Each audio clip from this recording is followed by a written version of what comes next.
LTTV, Blunt Talk with LT, back at it with another video. Alright, so we are supposed to react to the beginning of this video. I did not react to the beginning of this video. I only reacted to the part where I jumped in her live and I asked the questions that I got the answers for in the last video. But I got an email from the producer of Aunt Jenny's show saying that he was willing to call in and give all the details. So I gave him the password to the call-in link. We are awaiting his call.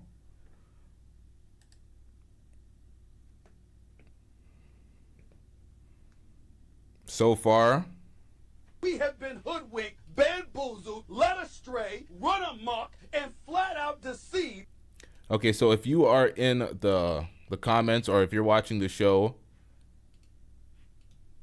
producer, his name's Cavi. The call-in link is in the description. The password is test with a capital T. It is case sensitive. Currently see nobody in the back room. Shit getting out of hand now.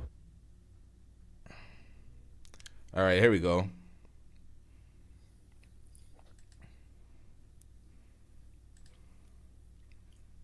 All right, so you can't currently see me. I'm gonna have to switch up where I'm at. Or, hold on. I see you now. I can see you. I can see you now.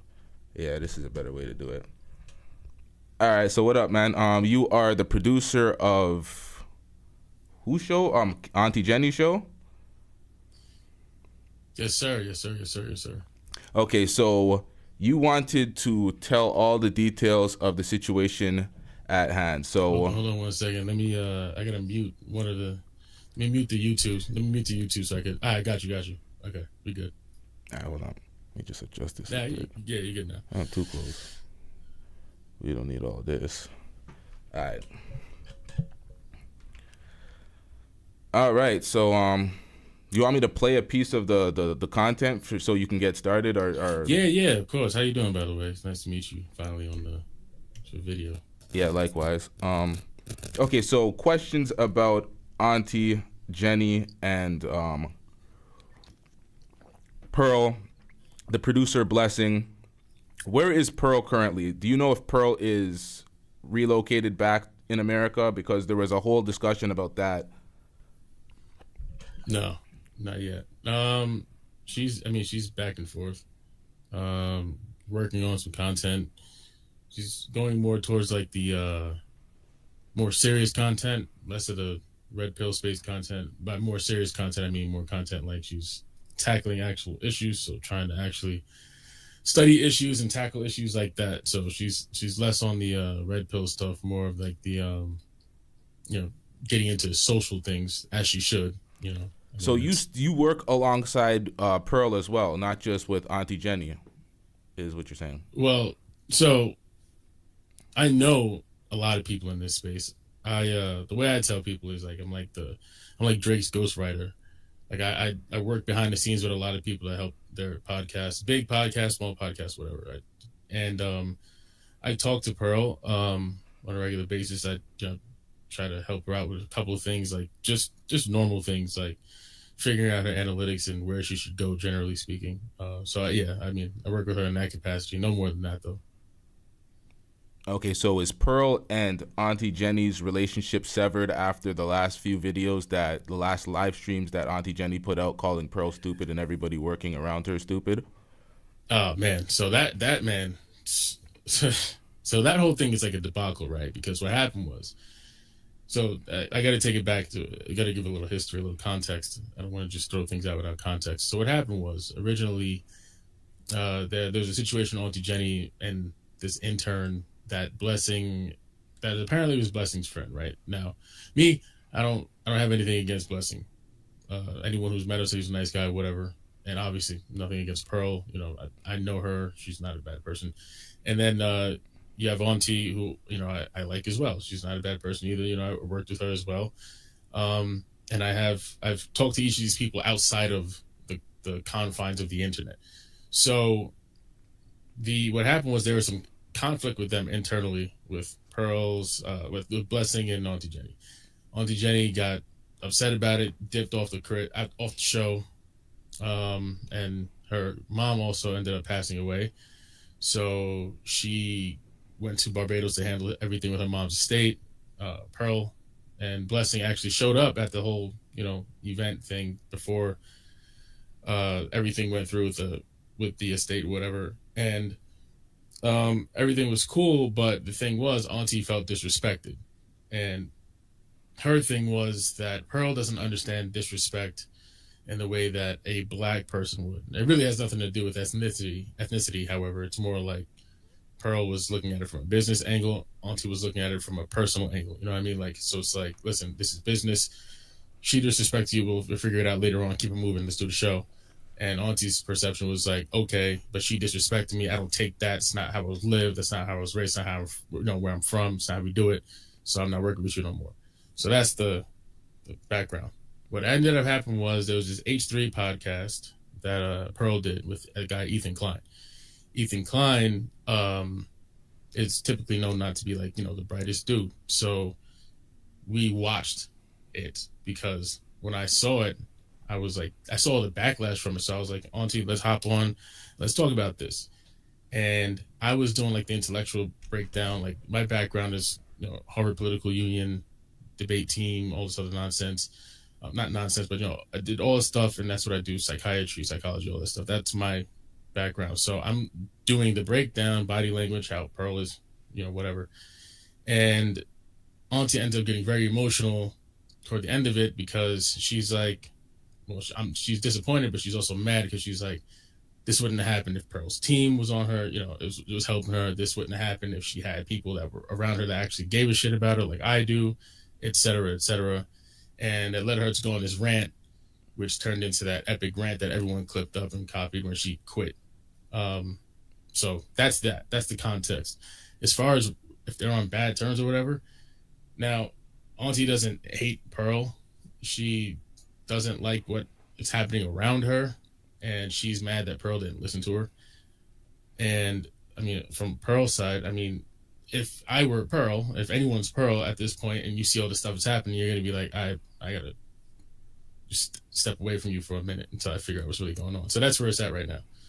Okay, so Pearl's taking a step back from Auntie Jenny right now, but Auntie Jenny's still looking forward to have a working relationship with Pearl is what we're getting from.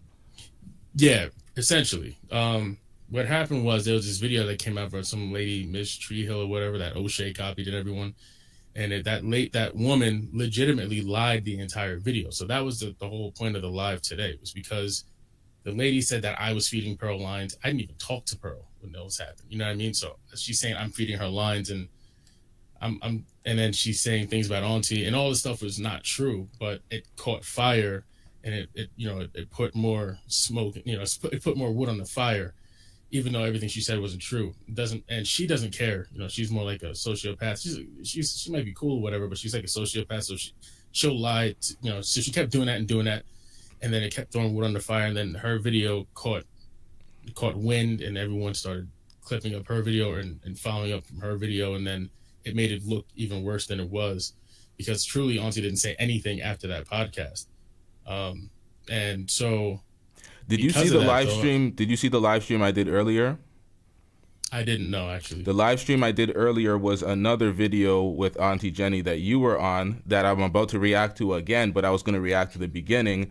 And it was deleted by both of your channels, and she was talking a lot more shit about Pearl and everybody that works around Pearl. She said that she said she's the only one that didn't sign an NDA. She was cooking Blessing. Blessing was in the chat there. Blessing was getting cooked in my chat as well. But nonetheless, it seems like she seems emotional from the situation. She seems hurt. She seems like a disgruntled worker at this point. But she's not denouncing Pearl, but she's not being responsible with her rhetoric at the same time. She's jumping in on with the crowd of us that's cooking Pearl. So I agree. I agree with you. I'm not today, because I'll address that stream, and also I can send you things, of course. You know what I mean? Like, I have no problem doing that, sharing anything with you. But one of the things I told her today was, before the stream, I said, listen, we're only going on to address the lies that the woman told because we have proof that she lied. So we just want to make sure the truth gets out there because this woman is perpetuating lies. We just don't want lies. That's it. That is the whole point of this.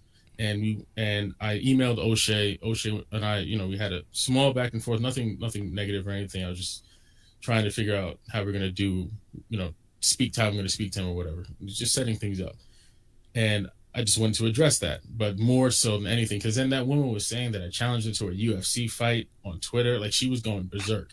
So I was like, we got to get this out of here because this woman is actually crazy. And I looked at her Instagram page and I seen all these weird Ukrainians or Nazis, like all this craziness.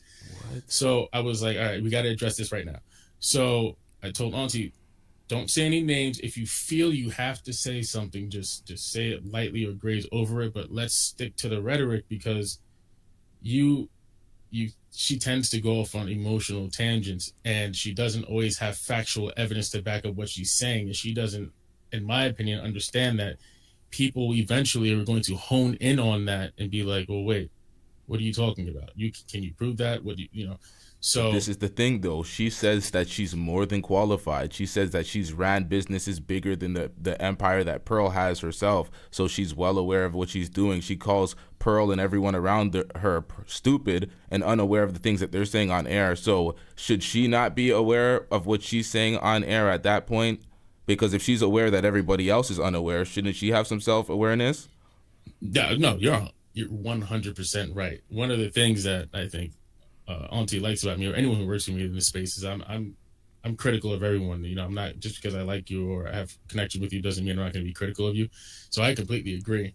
She one of the things I try to explain to her is this like self-awareness thing. I don't say necessarily self-awareness, but what I say is like, okay, this is how the internet works, and you have to let me show you and navigate, because I've been successful on the internet years ago, behind the scenes, in front of the scenes, with the Twitch scene, with gaming, and then in other forays and other facets. So I try to let her know, because I understand how the backlash and how the buildup can happen and how rapidly overnight you can have a fan base that's going to turn on you and cancel you. So the self-awareness thing, absolutely, you're 100% correct. And today, during that, I'll try to get it for you while we're on the call. But one of the things said during that live, she legitimately says, I know Kavi's going to get mad at me. I know he doesn't want me to do this or say anything, but I'm going to do it anyway. And I said, I'm out of this. And then that's when she went on that rant about Blessing and Pearl's team and everything. Oh, and okay. I literally at the same time, I put up on the screen during the live, I'm going to try to get it for you. I put up on the screen, I said, listen, y'all, I'm not paying attention. I'm literally signing up for my LSATs for law school. Like, I'm trying to get into law school. I'm signing up for my LSATs. I literally took my headphones off. I was out of it because I instructed her not to do that. She did it. At that point, it's, game's over. You know what I mean? Like, so. Wait, so you're not working with Aunty Jenny anymore, or? Oh, no, yeah. What I'm saying is, like, when that happened, it's like all bets are off. I'm not part of this because this is not my opinion. Oh, okay. All the stuff she was saying. So I didn't want to be associated with that and clipped up in that mess because, I've already dealt with that. So I was like, no. And that's when she went off on the rant, and that's when she was talking about Blessing and whatever. And then Blessing hopped on, and she wanted him to show his face or something like that, and Blessing wouldn't show his face, and then I guess he was getting cooked in different places. My point of view was, the reason I told you not to say that is because it's perfectly viable for you as an adult or a human being to go and have a conversation with this man behind the scenes, right? And if you don't want to, leave the company, keep it moving. If you feel like he's doing something to Pearl and Pearl doesn't listen, that's on Pearl. You know what I mean? It's not for you to air out necessarily because you say you didn't sign an NDA, because what if you don't remember you signed an NDA? What if it's a breach of contract because you're not, you know what I mean? Like, you don't know any of the implications that are going to happen from this. Oh, you don't know how mad you're making people. So there's a potential she didn't fully read her contract.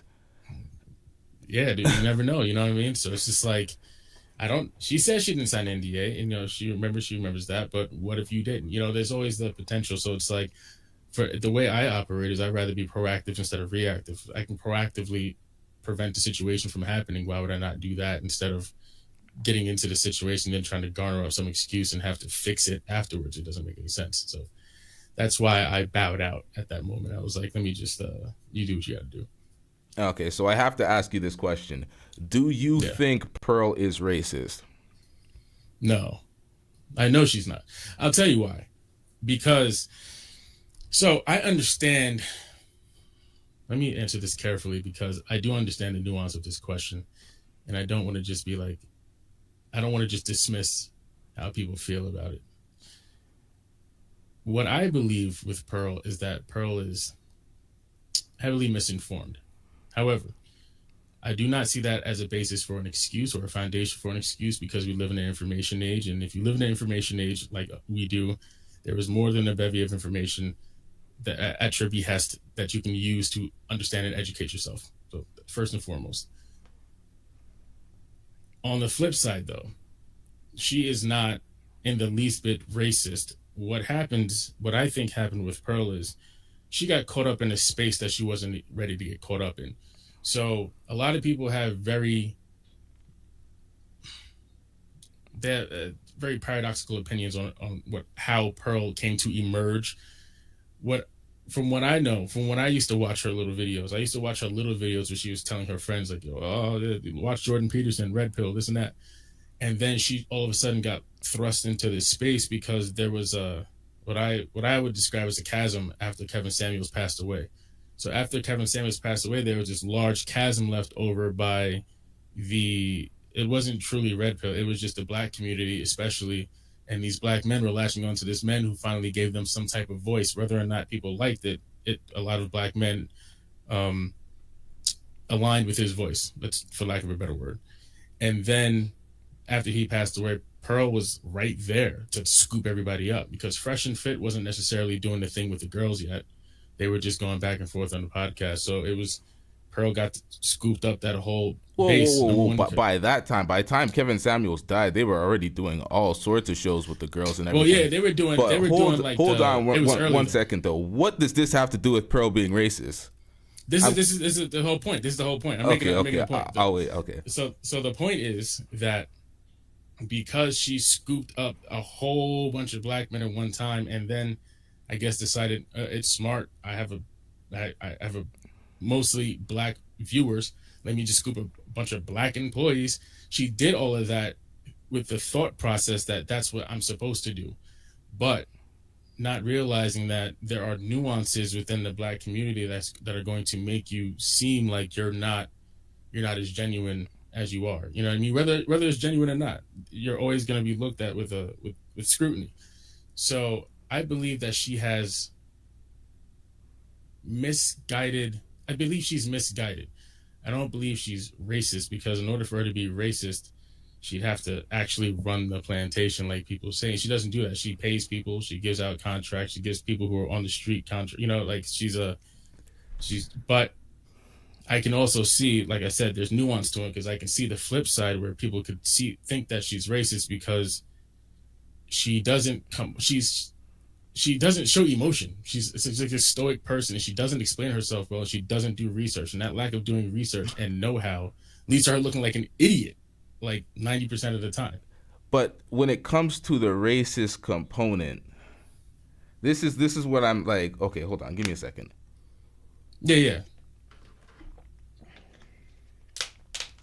Beyond her employees that are all black in the field that she's in, the comments that she consistently makes, the slavery was embellished, the slave masters or the slaves loved their masters and they were the comments that she's made. There's an abundance of comments. I've done plenty of reactions to her comments. She's put her foot in the mouth so much, and she continues to push back, and it's specifically on black history that she's completely ignorant to. So it's like you're uninformed. You're constantly pushing back on a black community because you need to have the last word. Why does she have to be a slave master, a leader of the plantation, to be deemed racist? Can I not be racist being a black man with no power over white folks? Can I not be deemed racist? It doesn't have to be systemic racism for it to be for me to be a racist person. beyond my bigoted thoughts, I can be fully racist. So I don't True. understand how she can be absolved of her racism. Well, I wouldn't say she's absolved of her. Because you're saying she's not Racism, so to racist speak. because she's a good person, or she's nice to you, or whatever the hell she may be. No, She may be no, professional. That's not what I'm saying. I didn't say that at all. So what I'm saying is, I understand the nuance and why people would think she's racist. I'm not, I'm far from stupid. She says things that are completely asinine and dumb, like that. For instance, that slavery embellished thing was one of the that's when I was like, listen, it doesn't matter what you say from now on because you're going to sound racist. Simply because you can't even articulate your point, or you don't have factual data or research or a talking point behind what you're saying. Even if you were trying to explain something like slavery, you have to be so unbelievably educated that you can substantiate your point with not only historical facts and text. You have to be able to articulate that on a level that is beyond what the average person can do. She can't do that, and because of that, everything that she says is going to come out and sound racist. I don't think she isn't. How would I put it this way? I don't think she's overtly trying to be racist. I think that natural, what do they call it? Like it's in her blood type shit. Like she doesn't understand that she comes off very, very racist, and her talking points they're not good. Yeah, she has no leg to stand on. And so if she were, for instance, when she quotes Thomas Sowell a lot, right? Thomas Sowell is an author that obviously he's not anti-black, he's anti-establishment, one of the greatest economists to ever live, et cetera, et cetera. But when you constantly take the things that he's saying out of context, and it comes out of your mouth as a white woman, and you don't have any research behind it, you're going to sound racist, period. And it's not up to me to decide whether or not you are. People are going to make up their own opinion. Now, you can say to me all day that you're not, but it's going to cut me somewhere. You know what I mean? And that's what I try to explain to her. Like, you have to understand it's going to cut every black person somewhere. And I try to say that in a way that she can understand. And she even made that Roots argument, the Roots argument, where she said, like, that's why she says slavery was embellished. She literally got the two things mixed up. The author of Roots, the author of Roots, it wasn't even him so much. It was the publisher was trying to get Roots published in a nonfiction section for a certain amount of years. And now that's the argument that they use as a foundational argument for, like, okay, well, maybe they're trying to make slavery worse than it was. No, slavery was absolutely terrible. What are you talking about? Slavery was one of the worst things that ever happened in the history of this country, world, period. That argument, in order to make that argument, you can't even make a good faith argument with that unless you have that rooted in some sort of argument that has to do with, well, nothing that you're qualified to talk about because you're white. You know what I mean? So that's the issue, is that she's just not. You could bring that up on certain platforms if you want to, and do that with those people on those platforms is fine, but you're not qualified to speak about it. No, period. So, and that's the issue. So that's what I'm saying. I don't think she's racist so much as I think she doesn't comprehend the idea that you can't do that. You're not there. You're not that person. You're not a historian. You're not qualified. You probably never will be qualified unless you really put into work and you study with black people that say, hey, okay, I want to talk to you about this. Let me tell you your point, and I'll tell you my point of view. She's not doing that. So it's I absolutely can understand the dichotomy and why she would be seen as a race. Absolutely. That's absolutely. Okay. So you can see how she's being viewed as a racist, because I think what she does is she pushes what she would do as a red pill content creator, which she would try to emulate what she sees from, like, Fresh and Fit and Rollo Tomasi, where they push back on the women and the feminism so hard. And she tried to copy and paste that towards the black community and black talking points. And she tried to push back, like, oh, you have to be able to digest this, freedom of speech. But it wasn't the fact that she was white saying the things that she was saying. It was the fact that she was white saying the things she was saying, uninformed, historically just incorrect, and she was pushing back against men disrespectfully, not knowing that she was being racist, while saying that she is a what does she say? She is a voice for men. She's allied to men, but she completely demeaned a group of black men. And hold on, who's in the? I was like, what is this noise I'm hearing? Yeah. Okay, I thought I heard some.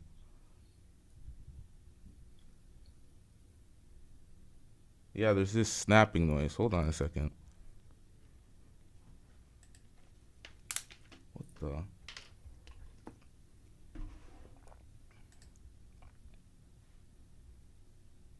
My bad, y'all. Yeah, I'm hearing an echo now, and that's bizarre. Pearl's not my massa, please. All right, let me get back into this. Oh my goodness. Yeah, so okay, so you can basically see how the world sees she's racist. I don't have to make any more points to articulate 1000%. why people think she's racist. But you yourself do not believe she's racist because of the workings that you've done with her? Is it because you understand the type of person she is? You think that she's just this stoic idiot that doesn't understand that she's crossing lines? She's entitled in a way where she doesn't give a shit that people feel a ways, and she doesn't believe that she's... Like, I'm trying to get the rationale to it. No, yeah, you said it. You just said it. You said it. Like, there's nothing more to say. You literally just described it. And yes, of course I understand. I 100% understand. So this is pretty much what it is. If I just described it, she's pretty much a racist person that's too stupid to understand that she's racist. It's funny as you say it that way, but no, I would say she's not educated enough to understand that the way she communicates is never going to be accepted because she doesn't do the research and she's not well equipped and well read enough to even begin to speak on these topics. And naturally, because of the color of your skin and the natural bias that you have in this world, as a white woman from America in general, you're never going to be able to understand the nuance as we understand it. So she's not going to feel what we feel. She's never going to experience what we experience. So she's always going to, unless she really has a good faith argument. But like you said, with Fresh and Fit and Rollo Tomasi, like they have done years and years and years of work on evolutionary biology, on this topic, on that topic, and whatever. She doesn't have that. And until she has that, she's always going to be deemed an idiot and not qualified to speak on anything. And frankly, I don't think that she should speak on race, period. I don't think that it's smart. I don't think that she has anything to contribute. My main thing is, if you have nothing to contribute to the conversation, just shut up. And she doesn't really have anything to contribute to the conversation.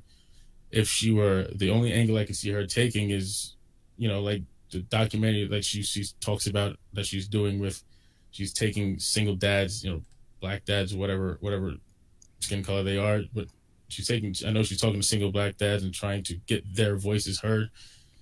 Yeah, that's fine now, but you should have kind of led with that content. Because now it seems disingenuous. I'm sorry. Is that what she's doing right now? She's trying to talk to single black dads? No. She's doing a documentary. She's been talking about it on her live. I don't watch Pro, my bad. So yeah. So I get it. Yeah. But what I guess what I'm trying to say is the angle that she's taking now is the angle she kind of sort of should have led with. And then now everything that she does is going to seem disingenuous no matter what, because she has a legion of people that dislike her. So she's not going to win those people over. So she's going to have to pivot regardless. Like I said, I don't think she's a bad person. And I do agree with you with a lot of the things that you said. Like, she's terribly uneducated about the subject. She doesn't have a leg to stand on, really, when it comes to discussing these things. The way I describe it to people, when people ask me about how I feel about her and a couple other people in the red pill space, and I say there are people who do research, and then I said there are people who research headlines. And she reminds me of, she's the type that researches the headline instead of doing the research about the subject. You know what I mean? So she'll, what does this headline say? Oh, let me get 5 bullet points. I'm going to regurgitate these. And if someone calls me out on them, I don't know if I have a sound argument or not. Yeah, I'm gonna keep it a complete stack with you. I think this is, when it comes to her team, I think this is a horrible PR run for her, because it's like we're moving the fact that she's not racist. We're gonna leave that alone. but she's an idiot in so many different ways, and y'all still work with her. So I think this is just a bad look. Because I'm going to say this when we're off the conversation anyway, so I might as well say this while you're on air with me. I think this is a terrible look for Pearl.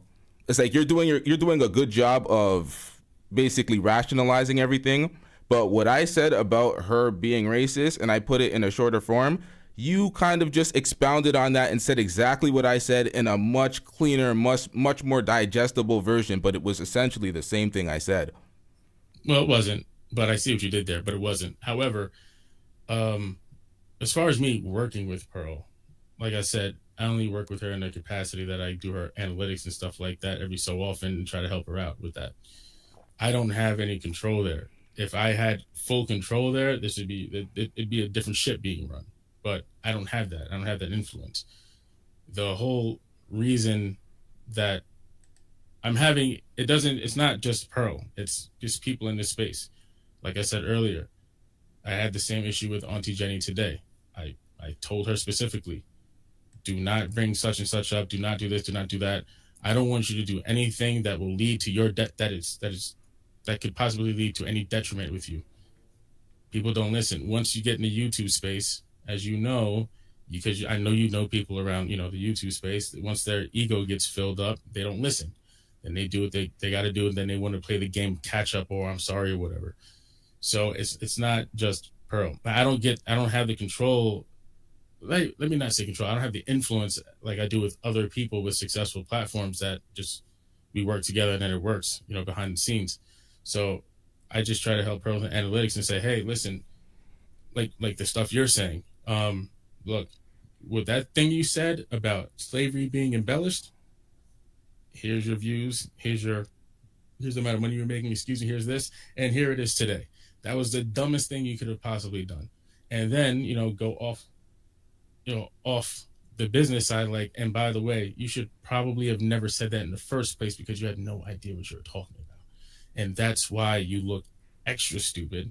And let's say extra racist if you want, if that's the term that you want to use, but like you look extra or everything's exponentially worse because you literally had nothing to say after that. He just said, and what are you talking about? She's like, and it was embellished. And all right, so moving on. You know what I mean? It's like that was a moment where I'm not going to lie to you. That was a moment where I had to sit there and think. I was like, is this woman, is there a little bit of, let me figure this out. Let me talk to her about this because I'm starting to feel a little certain way about this because you seen it too? But yeah, of course, because you can. That's what you know that. That's what I was saying. I was agreeing with you earlier. You know what I mean? Like it was like, huh? You know what I'm saying? Like that was too much. Like what are you doing? Let me hold your thought real quick. I skipped over the super chats. Let me read these super chats. I got 2 super chats real quick. We got Mr. Research Teaches Politics for Black Men with the $2 super chat. Says she makes no attempt to cross-reference before what? I guess before going live or before saying something. With the $2 super chat. Shout out to you. I'm getting rich. And we got MMA with the $2 super chat saying stop being her tampon. So he called you her tampon at some point, but that was a little bit prior. I should have got to that immediately so you know which point he was talking about. Yeah. Now, I will say, whoever the first super chat was absolutely right. That's one of the biggest issues I have with a lot of people in this space, but especially with with the way Pearl handles things, is that you're supposed to lay your argument down on the table, and then control your argument and interact with people and things of that nature. What she doesn't do that. She doesn't cross-reference anything, and she doesn't do the research properly. And she's gonna see this, and she has to understand this. Like, I wouldn't be saying this if I didn't truly believe it. She has to get better with research and making points that are within her wheelhouse. If it's not within her wheelhouse, she shouldn't even be doing the research. If it's in her wheelhouse, she should do more research on the topic, be bulletproof on the topic, and have rebuttals predetermined in your head for certain situations to navigate the debate she's having. She doesn't have any of that, and you can't not be educated and be in this space and then try to make arguments, because eventually the armor is going to fall off. They're going to see the chinks in your armor, and with her armor, it's pretty much just a helmet and a piece of leg armor at this point. You know what I mean? Like everyone can see that she's easily attacked and broken down. And that H3 debate is what really put it over the hill, I would say. Okay, so you're going to continue to work with Pearl. Are you going to reinforce these ideas? You said she's going to see this, but from what I'm taking from this conversation, she's a very hard-headed person that doesn't want to hear advice from anybody, but that's most of us content creators. To be honest, it's very hard to get through to us because we think we know better because we're doing it. So I get that perspective, but she has to understand if the whole world's telling you something and you're not getting it and your numbers are going down and it's not looking good, you gotta at some point get out of your own ego and do better. Yeah, well, one of the things is I watched a couple of your videos and I before I sent you an email and I was like, man, this is actually like an intelligent, respectable dude.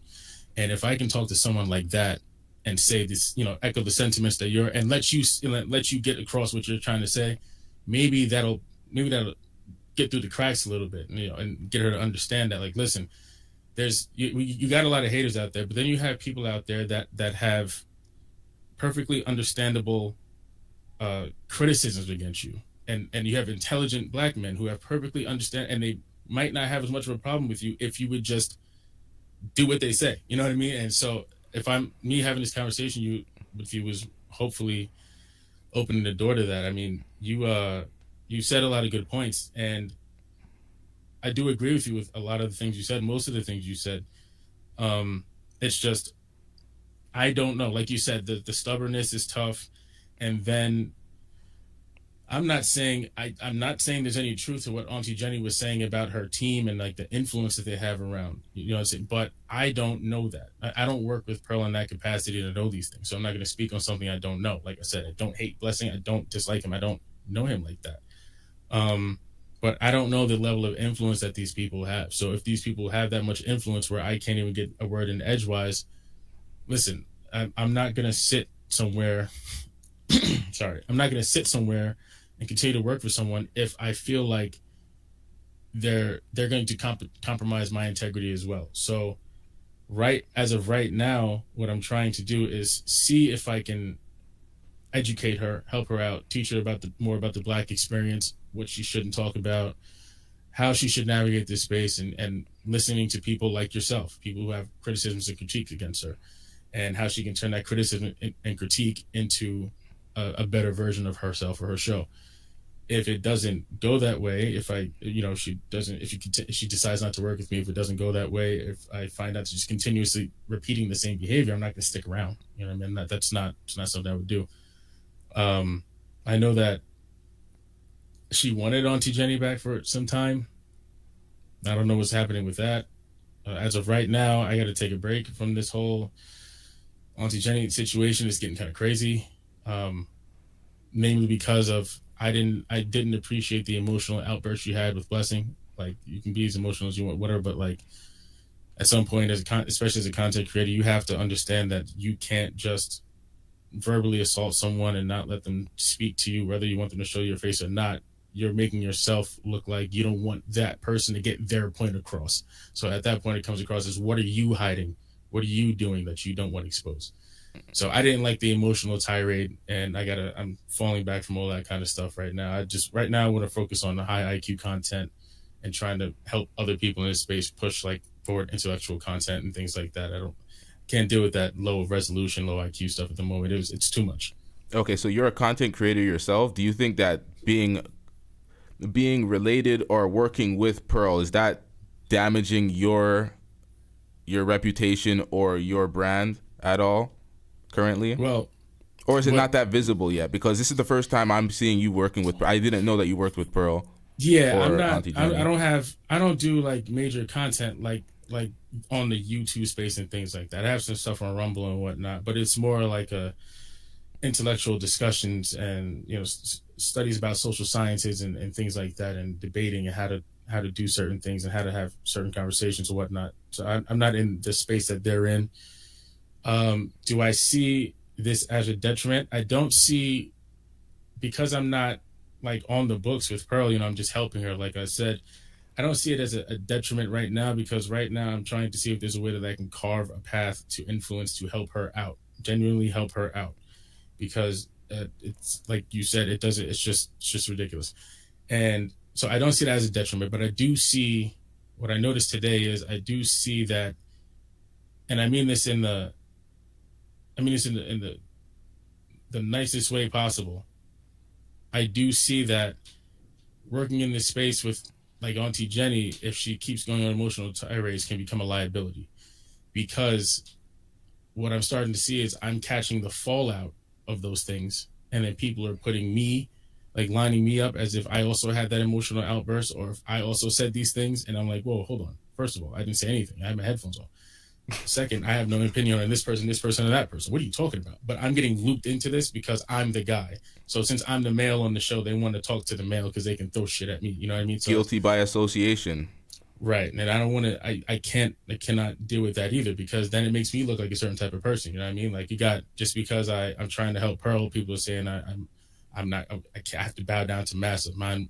If you're helping somebody that's perceived as a racist person, you got to look at the optics. You got to look at the optics, though, and got to weigh the risk and be like, this might be damaging what I'm doing out here just to be looking out for somebody that's hard-headed, too, and they don't want to receive the message that they may be that. Hold on one second. I got to read the super chat. We got a $2 super chat from Michael. Says, game over. Oh, that's not even a super chat. That's a super sticker. Shout out to you for that super sticker. Oh, we got another caller. We got the Gray Pill podcast. What up, Gray Pill? I like that name. I like Gray Pill. Hey, what's going on, everybody? That's a nice name. Hey, can you hear me? Yeah, hey, how you doing? Nothing always black and white. It's always gray in the middle. Yeah, I like that. I like that. Appreciate it. All right, Gray Pill. You have any questions for the producer? Well, knew that, like, what exactly are you producing? Like, I didn't know she had she claimed she had a team, but I thought it was just blessings. Oh, no. So I've been producing stuff for Auntie Jenny and doing content for her, whatnot, helping her with her content. I'm not on Pearl's team like that. So with Pearl, I'm not working with her directly. I'm not getting paid by Pearl or anything like that. I was simply more so as a favor of Auntie Jenny, trying to give Pearl advice and steer her in the right direction, because especially after that H3 debate that she had with Ethan, I was like, I was talking to Auntie, and it was outrageous. Mm-hmm. And I couldn't understand from my point of view, and Auntie really cares about Pearl. Like she deeply does, and people can do with that what they want. But I couldn't understand how you have X amount of subscribers, 1 point whatever million subscribers, and you have a team around you, and your team let that happen. So that's when I was like, listen, see if you can put me into contact with Pearl, and let's see if I could like help her out and try to make her understand some things. That's all I do. That's my capacity as far as goes with Pearl. Okay. So all right. So my advice to you, to Auntie Jenny. So this is directly to Auntie Jenny. Of course. Of course. Yeah. How we not know? Because I remember she actually called her by her first name. You know what I'm saying? At one point when she first came on. So, and I'm not going to throw that out there, but how does she not know like a little bit of her history? Like you had the best friend come out. You had, before the best friend, you had another guy before Sarah came on, and they had conversations. They were doing street interviews. And then you had Sarah Garvey. Then you had the other volleyball friend, the other black girl. All these people are all sudden mysteriously just vanishing and exiting out from Pearl's life. But they all, minus the other black girl, because I remember she had like the dreads at first, now she had the fro. They all came out and spoke against Pearl, but they don't know each other. So how is Auntie Jenny's and I connecting the dots? Because I saw the last video with you was on it. It's like I'm seeing delusional. Most people wanted to make jokes like, oh, she's a coon, she's getting paid X amount. I don't see all that. I see like, I do see the caring part, but at the same time, if this is your quote unquote closest friend, you got to have that real harsh truth, because Sarah Garvey had it. And I don't even want to speak on his name, because another guy before him had street interviews with her, and she was actually having conversation about black relations. Mm-hmm. So I'm trying to understand, like, then all of a sudden out of nowhere for a whole year, when she's been in the UK, Pearl just like, I don't know anything. I'm like, the evidence is there. Yeah. Okay. Quick before you get to Yeah. that response, we got a super chat. We got a $10 super chat from Physical Poetry. I understand the not wanting to be associated with her message, but your integrity is on the line. Character over money. Shout out to Physical Poetry with the $10 super chat. I like that, Physical Poetry, and I appreciate that. I appreciate that comment very much. As far as should I just call you? What should I call you? I don't want to be disrespectful. People say Gray Pill, GP. I'm gonna call you GP. I like that because Yeah. Gary Payton was one of my favorite basketball players of all time. I'm out. So GP. I really, honestly, I can't speak to that because I don't follow Pearl's content like people think. I might, like I said, I watched her content with that black girl you were actually talking about when she was trying to red pill her way in the beginning, and then I dropped off, and then I came because I went back to school for psychiatry or whatever. Then I came back, and all of a sudden she blew up. You know what I mean? And so I can't really speak to that, and I don't want to speak on anything I don't have actual knowledge about. However, what I will say is there does seem to be that I do commonly see that oh my God, pattern. what are you talking about? Yeah, the pattern. And I do know that behind the scenes, I know Aunty Jenny didn't speak about this on the podcast today because there was an agenda, not an agenda, that's the wrong word. There was something that she was trying to put forth.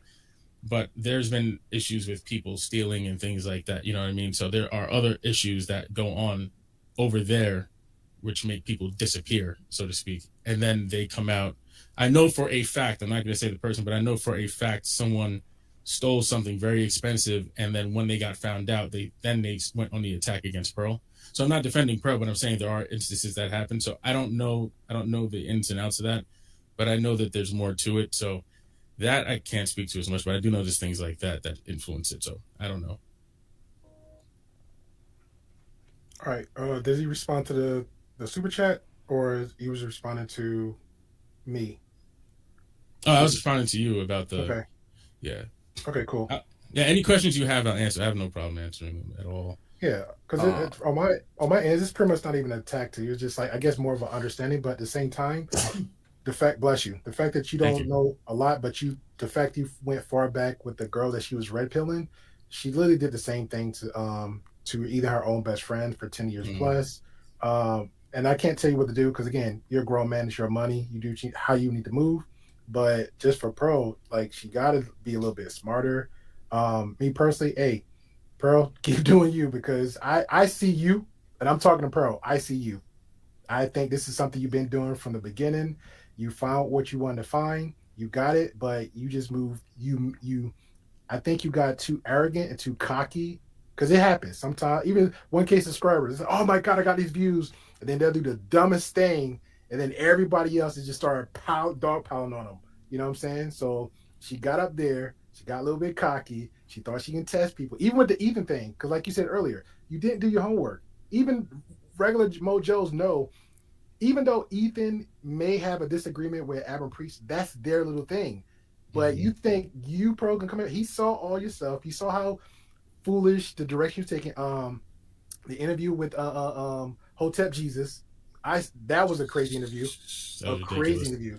So if you're not ready, so you don't think nobody's gonna either bring up your past. That's number one they're gonna do in the interview to see how you can fit in with the conversation. You think nobody's gonna do a little bit of pushback?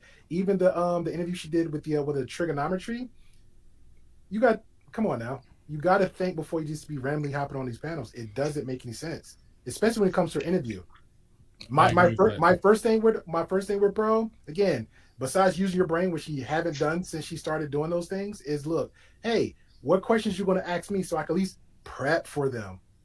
Right. Ooh. Bro, that's one of the things that's one of the big deals that I speak about. If a lot of interviews, out of all the interviews I've watched for her recently, trying to garner like a psychological profile while speaking to her, the one that I feel is most pertinent to her career is the Michael Certain interview. And not a lot of people have watched that interview. They don't see that one. Michael Certain, basically, there were a few points in that interview where you could watch Pearl's body language and you can watch the micro expressions of her face and her demeanor. As we all know, 80% of communication is nonverbal, right? So Right. you can see her demeanor just plot when he says, Rollo doesn't, I don't think Rollo hates you or doesn't like you because you're a bad person or because you're racist or anything like that. What he says is, I don't think Rollo likes you because you haven't done the work and you don't do the research. And so now you are disingenuous within this space. So why is someone like him who studied for 30 years going to speak to you or give you any respect? Why do you don't demand that from anyone? Because now you're taking his teachings and you're regurgitating what he's saying, but you're regurgitating what he's saying without anything behind it, so to speak. And then it becomes lost in translation and the message breaks down. Right, perverse. Exactly. That's a perfect word for it. I have a question for you, Cavi, real quick. Why do you think Pearl only responded to the black content creators that called her out or tried to hold her accountable, but she did not respond to any of the white content creators? That was a question I got earlier in the chat. I wanted to ask that. That's a good question. And my bad. Right before we get into that, we have a, what is this? $5 super chat from Black Rampage 2. Racist talking points only come from racists. Dog is just a polished Steven from Django. Oh, shit. Yikes. So get that leg off that nag. Okay. Shout out to Black Rampage 2 with the $5 super chat. Doug. I like Doug, but that was hilarious. I like Doug a lot, but that was funny as hell. And to all these people saying, why do I pause when I speak? Why do I look? Because that's what you're supposed to do. Like I think you gotta speak. Like, I don't understand why people are saying, why is he pausing? Like, cause man, I'm trying to form a thought, like a logical response, and not just speak. So if I had to bring up a hypothesis, right, it would be she feels more threatened by the black content creators because she knows, and this is just speculation, I believe that she inside understands that they can be the ones to tear her down if anyone was going to tear her down.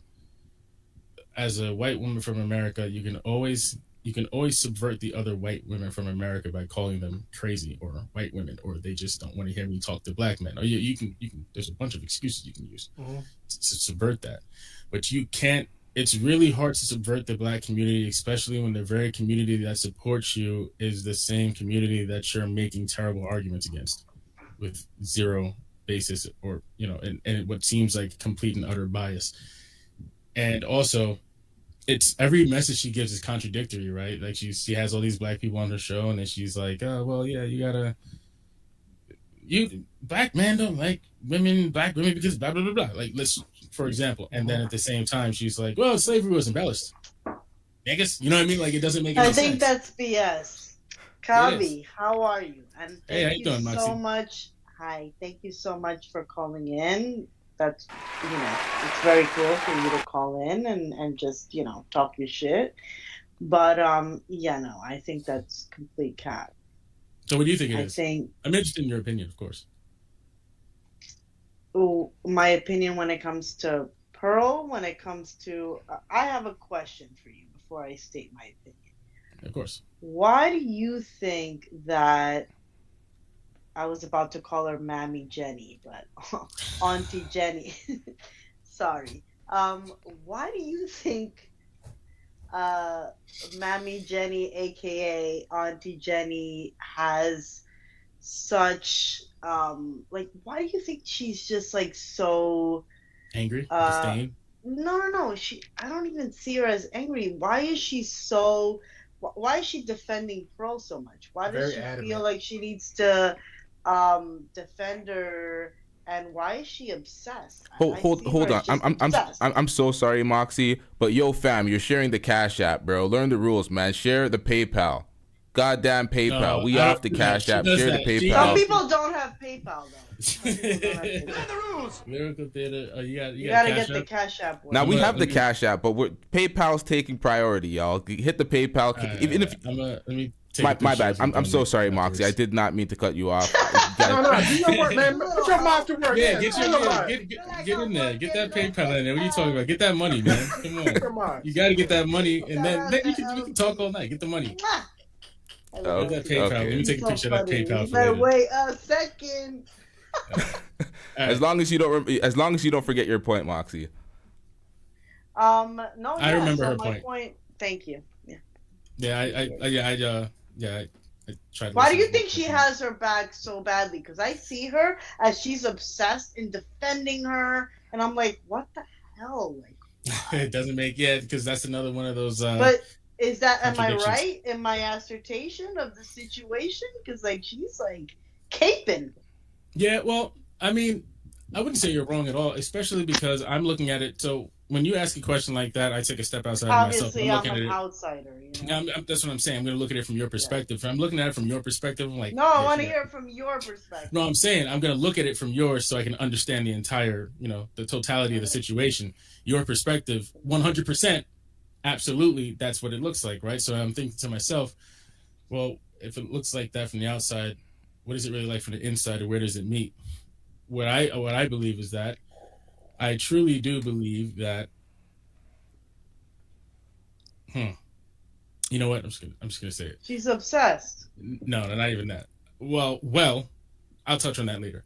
I truly believe that Aunty values the relationship she has with Pearl because she treated Pearl more as a daughter more than like a peer, obviously, because she's much older, and then she took her under her wing and she tried to change a lot of behaviors that Pearl had. That's what the wife school was. Auntie's idea. That wasn't Pearl's idea. You know what I mean? So the wife school thing, all that stuff was to help Pearl. So she genuinely loves Pearl. And also Pearl genuinely loves her, and they text each other a lot about everything outside of the nonsense, the red pill nonsense. What I think happened, well, what I know happened, and what I think really exacerbated the issue was exactly what GP or the gray pill said. When Pearl got full of herself and arrogant, and it started to really take over that, wow, I got this many subscribers, this, whatever it may be, let's call it the success for lack of a better term. Mm-hmm. I think that drove a wedge because Aunty was under the impression that it was pretty much going to be the Aunty and Pearl show, let's say. Like they were about to take over together. And then Pearl was like, I have to manage these other show ideas and these other people that were here way before you. So I can't spit on them, but I don't want to spit on you at the same time. Once that wedge was driven in between them with that whole thing where the intern that was Blessing's friend, when that intern disrespected Aunty, and Aunty basically was like, listen, it's either you sit her down or we have a conversation about this or I'm leaving. And then she left, right? And because they didn't have the discussion and they didn't push forward on the intern very much. They didn't push on the intern very much, and the intern got to stay. Then that drove a wedge between them. And there was an instance that, well, this has never been said. There's an instance where Aunty and Pearl agreed that I don't care where you are. Like Pearl was like, I don't care. I don't give a shit if you're in Barbados or if you're in Japan. Go live on your channel and do what you want to do. Whatever you want to do. You want to do your breakfast show? Go ahead, do it. Whatever. And then Aunty was like, sure. And when Aunty went on to do the breakfast show, someone blocked it. So Aunty automatically assumed that was Blessing.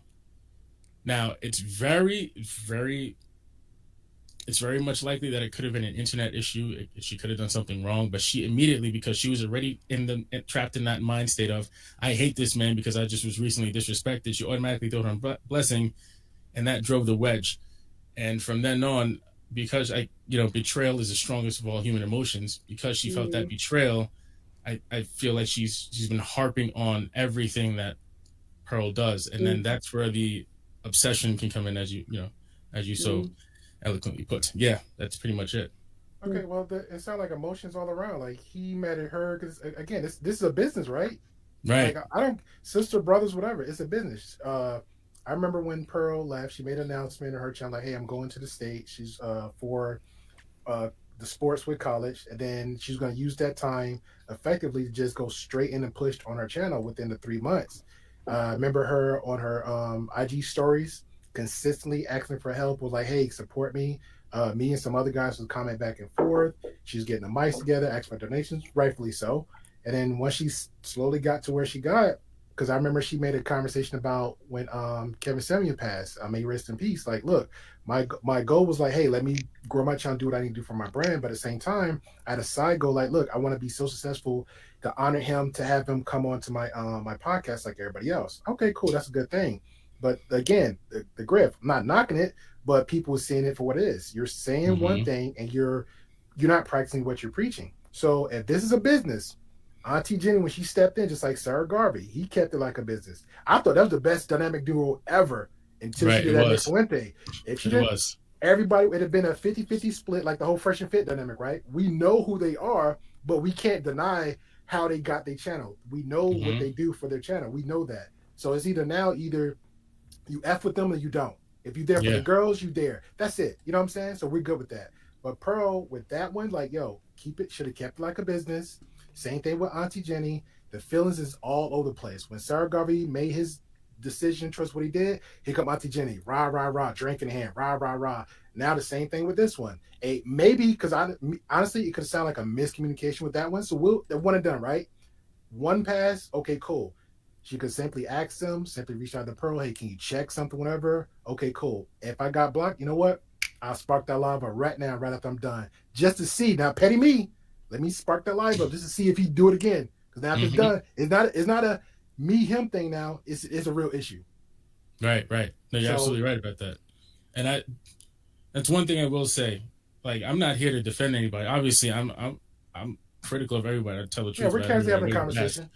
However, I will say one of the things that I did try to explain to Auntie was, listen, business is business. And at the end of the day, no one owes you understanding, and no one's entitled to give a shit about your feelings within the business realm. You know what I mean? So you having that relationship with Pearl is a beautiful thing, but understand, like, you're going to have to do one or two things. You're going to have to really cultivate that beautiful thing and understand that in a business like this, you're going to have to separate your emotion, because I could see, like, it's like, oh, well, I'm like your mom, and how are you not defending me? And she's like, well, because I have 9 people here who are saying that it was the opposite, that you were the aggressor and all that. So how do I navigate this? Well, I'm going to leave if you don't navigate it the way I want it navigated. And that's from Aunt's perspective. So it's like you said, it's too much emotion all over the place, and it should have been just run like a business. I don't know Sarah like that and anything like that. I thought that was a great duo. I thought they worked well off each other. I liked what Auntie was doing. It worked because from what she says, I'm just being myself. I'm just being authentically me, and that's fine. I think I know she's being honest and authentic about that. But she was doing it in a red pill space, and now that she's trying to do it on her own, she doesn't, like, it's not necessarily translating that you're coming from a red pill space, and now you're doing the red pill and you're doing it to everybody, and not everybody likes that shit, and not everybody wants to hear you say that she said this one thing, trying not to jump around. So she said this one thing that really struck me, and a lot of people sent me DMs about it on Instagram. She said she didn't want any statistics on her channel. She didn't want me to bring any statistics or stats or anything. She's going from her experience or whatever. And I said, fine. And then I said, what if someone says something and they're right, but you don't want to hear statistics? And she was like, I'm always right until I'm proven wrong. And I was like, but what if you're wrong and you just don't listen? And then she was like, well, then I guess I'm right. Pearl? This is Auntie Jenny. Okay. And she said, well, I guess I'm right then. And I'm like, that's like when you talk to your grandma. Grandma, you know you're not supposed to be dipping that stuff. Baby, it's good for me. I don't care what the doctor says. Right. But grandma. So when she said that, it, me with my background in psychiatry and all that, and psychology and all that stuff, I'm thinking like, yo, let me put this into perspective and put myself in that room of where she was having that argument with that woman in Blessing, the intern. And I'm like, if she's like this, then there's a high possibility that she was in the wrong in that situation. So now I'm like, I don't know how to navigate it. So then I started tiptoeing around. But there have been instances where she's gone off on these rants, these just angry, nasty rants on the live stream. And it's just I don't know. Was that same? I'm sorry, Moxie. Was that same question also directed to Pro too? Because again, it'd be a lot of times a perfect example with Destiny, right? He threw statistic stuff at her, and then again, she wasn't fitting the experience. Now I can get it if she was been a like for the podcast, right? I saw her more of a moderator. Let me direct the conversation question to people, but kind of like let me keep myself out of it, but let me manage everything, right? Mm-hmm. But the moment she started always, because again, her mask started slipping off, she kept injecting herself in the conversation as of, I know. Yeah. And then when you came across somebody like Destiny, he threw her right in the face like, oh, are you stupid or something? Like what? So was that same question given to her too? Like, hey, if you know you're wrong and somebody bring the stats, like, don't go against it. Because she did that. Destiny checked on it. Brittany Venti checked on it. Other people, content creators, checked on it. And she's still like, yeah, I'm still doing it. And then Venti like, here's the timestamp. We just checked her. Now she went right behind the day after and still saying the same thing that she knew she's dead wrong about.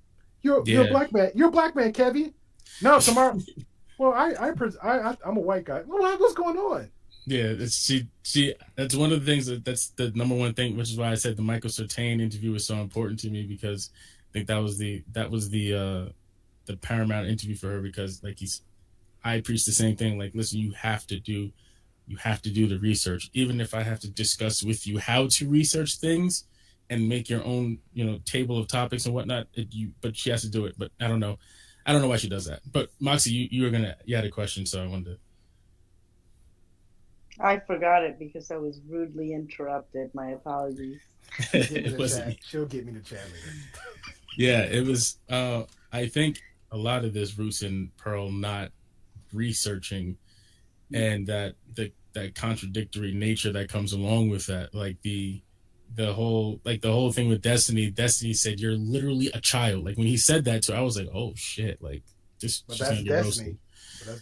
Like for me, talking to Destiny, it's like, all right, well, he's not going to do that to me. He doesn't converse with me that way, because okay, it's like, we have a certain hold on. My bad for cutting you off. That was a completely rude cutoff. But there's something going on in the chat.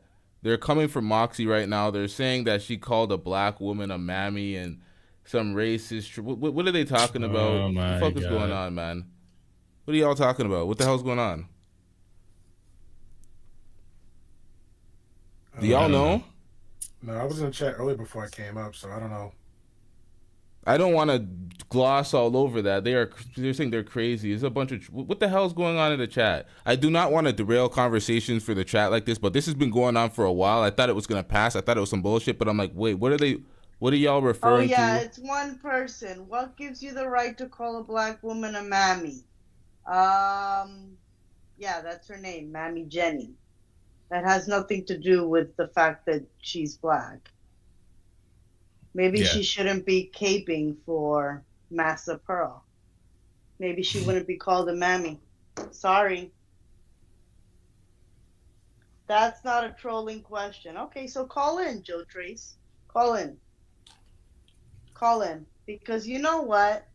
I'm tired of hearing these, trolls in the chat trying to, talk big. Keyboard thugs, let's do this. Call in, bruh. Call in. Let's see if you keep the same energy. I deal with that a lot. They never call in. Yeah, it's like, I'm so racist. Yeah. I'm Dominican American from fucking New York City. Where are you from? Alabama, bitch? Call in. The fact that I'm actually resident of Alabama, shout out to Jersey. You from Alabama? You live in Alabama?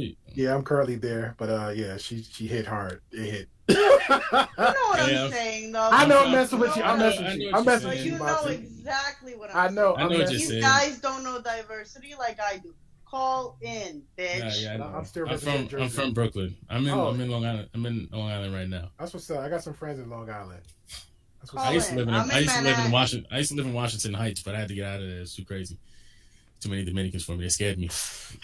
I'm not in Washington Heights, and I'm not one of those ghetto ass Dominicans. I can tell. You can tell the difference. Although I am related to some. I have some cousins and some aunties up there. I was on 163rd. I think I was on 163rd, I believe. Oh no, Jersey. I've also done some real estate deals in Washington Heights. Jersey's my home. Jersey's not that bad. I don't mind. Nah, yeah, we're not bad in Jersey. I like those people because I like South Jersey. See, I like Northern Jersey. Yeah, thank you, Moxie. Yeah, Northern Jersey. I just went to Ben Salem. That's right, SMPA, right outside of Jersey, right? We have someone else in the back. Someone else called in. Is it the guy that was calling me racist? Yeah, how come you're not? Nah, actually, I wasn't.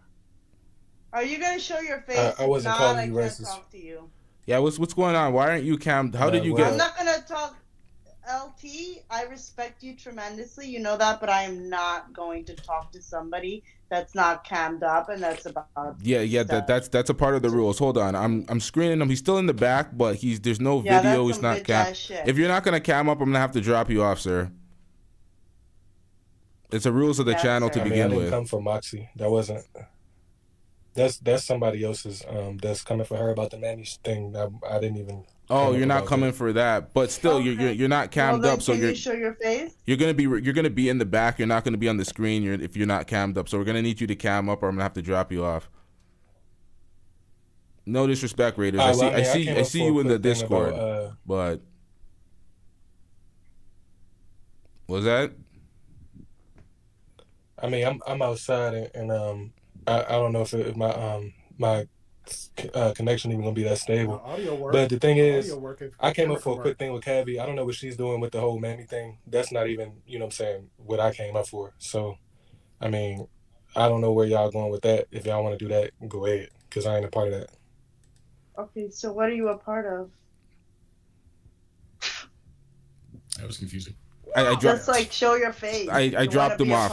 I dropped him off already. You're not a part. Like he's part of the Discord or whatever. He's a subscriber of the channel, but he didn't cam up, and you can't. If you're just gonna ignore that and bypass that, I'm gonna have to hang up. All right, so where were we at with the conversation? I don't even know what we're talking about anymore. She had a question, but she forgot, and then GP was bringing up the fact that. Well, he brought up the fact earlier that Pearl was contradictory in her statements and the statistics thing with Destiny. And I was following up with how Destiny and I wouldn't have that same type of dialogue because he would look at me differently. Destiny is one of those people that can step on someone that's not intellectually sound. And it's not that Destiny is even that intelligent. He's not that high. He's not like that high IQ, but he speaks very fast and he strings a lot of big words together, even though he misuses the big words a lot all the time. Challenge accepted. I would love to debate this and I'd eat him alive. But like he strings a lot of big words together and he talks really fast. Like, blah, blah, blah, blah. You know what I mean? So it gives off the illusion that he's smart because a lot of people aren't comprehending what he's saying. And then he sticks in a lot of logical fallacies in between those to make himself sound like he knows what he's talking about. And he consistently builds straw man arguments in between those. He's a very crafty individual. But he wouldn't get away with that with me. But he speaks very fast. Yeah, he speaks does very fast, and he is just animated, confident. Would you debate Destiny with the Let's community? Would I debate Destiny? Yeah, I could set that up. Debate him about what? Set it up. I don't know. We'll find a topic. Whatever he wants to talk about, he can pick the topic. I don't care. Okay, well, you know what? Let's go, Destiny. Let's go. Kavi, Destiny would destroy you when you said like that Pearl isn't racist. Like, I'm not going to debate him over Pearl. That's subjective. Exactly. Like, it would get bodied. But that's it had to be something that. Well, I debate him about something that contributes to society or can be a detriment to society. Okay. So we're clear across the board. It ain't Pearl. No. Okay. It's like all these debates, they're very, very subjective. Yeah, well, I mean that's the point because the point of a debate is to go back and forth and to convince the outside third party that your opinion or your standpoint is the proper standpoint, or at least sway them to where they can say, okay, well, yeah, it's valid. Yeah, so. It's not so much. I'm not going against Destiny. That's where people get debates wrong. That's why they lose so much. Yeah. I'm not going against Destiny. I'm going for them. So when Destiny gets caught up, and you can tell when Destiny gets caught up because he throws ad hominem attacks at people all the time. He's like, that's everybody. That's that's not everybody. That's Destiny. Destiny does that. No, but listen. At least Destiny can debate intellectually and brings facts. I've seen people debate on YouTube, and I'm like, wow, this is they pathetic. just talk out their mouth. They just talk outside They're their mouth. just, Yeah, and there's they a lot of go people who do that too. insulting people personally. Yeah. That's the There's a first lot of thing people. that they There are do. a lot of people that can do that. I do give Destiny credit in that he's better at the art than most people. I don't necessarily think he brings a lot of facts. It depends on what he's talking about, because some of the things you can easily disprove, and some of the things are just like statistical points that he reads from headlines, and then he makes up a bunch of big words behind it to make it sound like it's substantiated, but it's not. If I had to pick the best debater I've ever seen, and that I actually was nervous to go against in person or even like say something to, it was years ago, is probably Ben Shapiro. He's probably the king of debates. He hasn't lost a debate, and his delivery is he's perfected the art of debate. So that's the only dude where I'm like, I'm not gonna touch that guy. I don't know. He's a good one, and I'm not gonna knock him for his, because that's something like I like to work on and build up my own. But it was a conversation that he had, and it was crazy. Destiny was talking to a webcam girl, and the husband was sitting on the floor. That was the most scary insight. How he didn't know these people, and he read all of them like a book. Mm-hmm. For me, that's what got me like, yo, I'm a fan. Because for you to read somebody like that was scary good. Yeah. I mean, some people have intuition like that. I believe Destiny does have some sort of natural inclination to the ability to deduce a person's personalities like psychological profile just by looking at them. A lot of people with a high visuospatial IQ can do that. The top career choices for people with high visuospatial IQ are actually photography, graphic design, psychology, and other things of that nature. So I believe he does have a high visuospatial IQ especially because he, just the way he talks to you, just the way he looks at things, he has an understanding that blue hair works. I'll pause it, man. I'm literally breaking my own rule. I know LTV got his own rule. I don't really engage in chat like that from one panel, but dude said, hey, ask him if Donovan Sterling is a racist. Like, I guess that's a question for me to ask you. Donovan Sterling. Donald Sterling. Donald Sterling. The ex-Clippers owner. The guy that was... the racist. Of course he's racist. Yes. Yeah, he's super racist. What are you talking about? He's unbelievably. He's unbelievably racist. But he was banging. He's old school racist. Yeah, like, he's old school racist. Please, I don't want to see you like that. Yeah, that maybe trying to correlate your response to Pearly. I don't know. I mean, I can see how he's trying to make a loose correlation, but it fails because he's trying to say, can you see an obvious racist? Donald Sterling, can you see that he's an obvious? That's what the point was. Yeah, there, obvious. He's a blatant, but he said himself. I can't even repeat it what he said, but he said things that's like, just so you guys know, I'm really racist. Like, that's basically what Donald Sterling did. That's what Pearl did too. Yeah, she's so young. This guy has an excuse. He's a fossil. So she has no excuse. I see what you're saying. That's when you know she's from West Bubba. Now, like, that's when you know. Yeah, she is warped. From one of those places. I don't believe she did that yet. I don't, because what he said was crazy. He's a fossil. But he's old, intelligent. He's an old, intelligent man who has billions of dollars. Kevy, I'm looking at you're right. You're right though. You're right.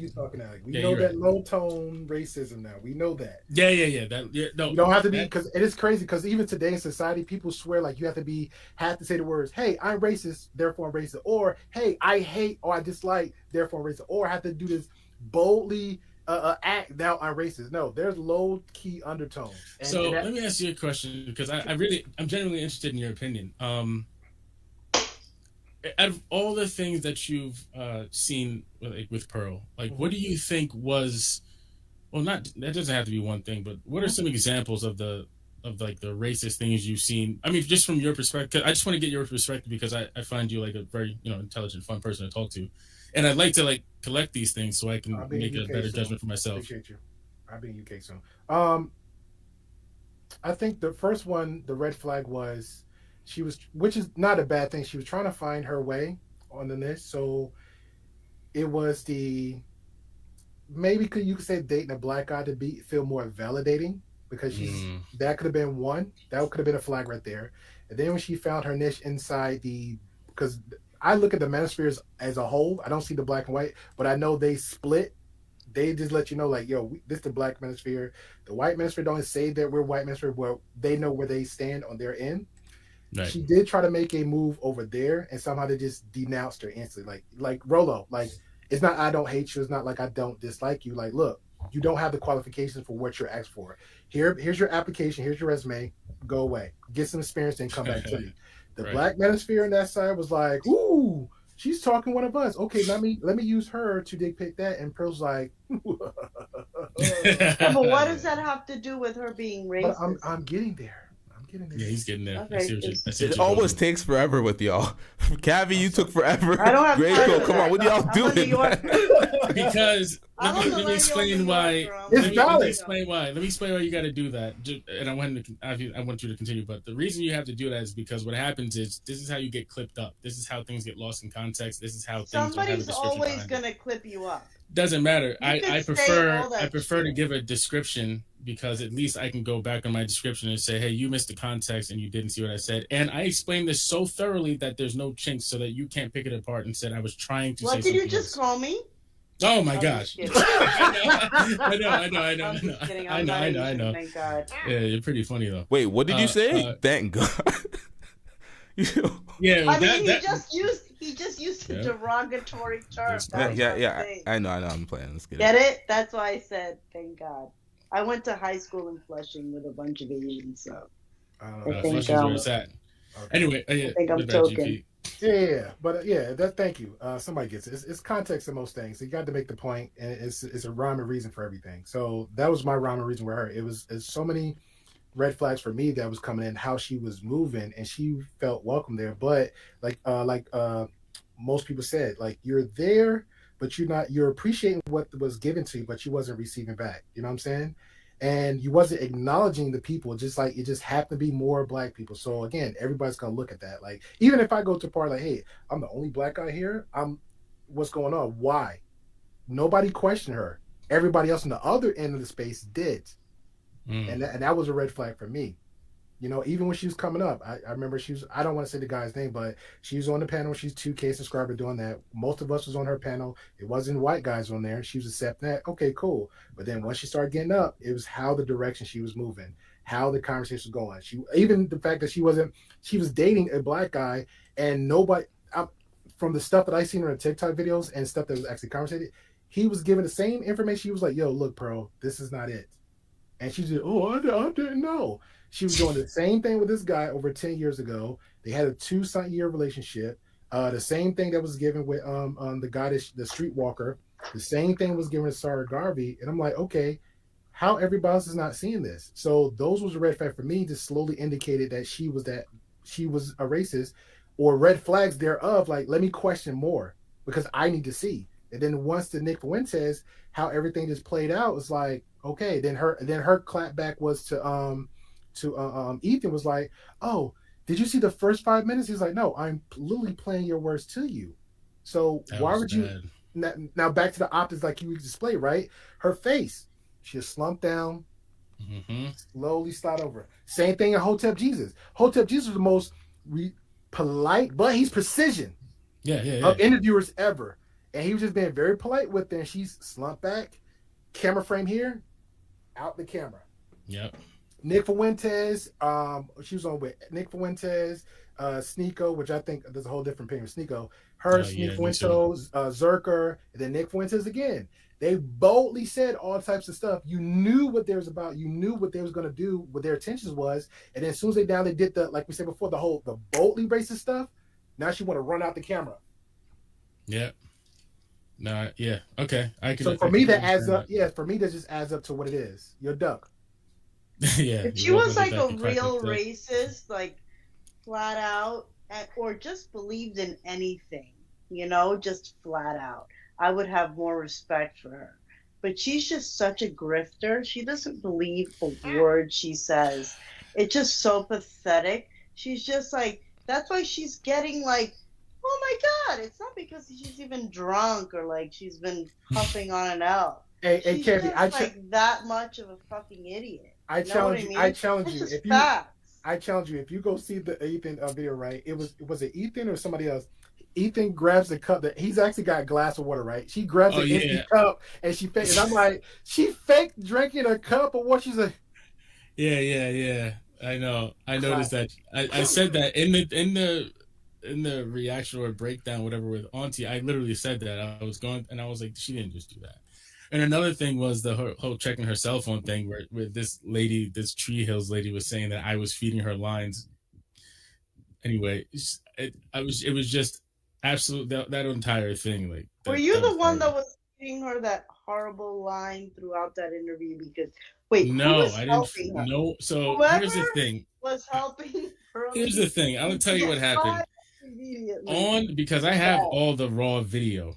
And I'm gonna, like I said, I'll distribute it to whoever. Somebody was helping her. But I'm only distributing it to like people like you because y'all are awesome.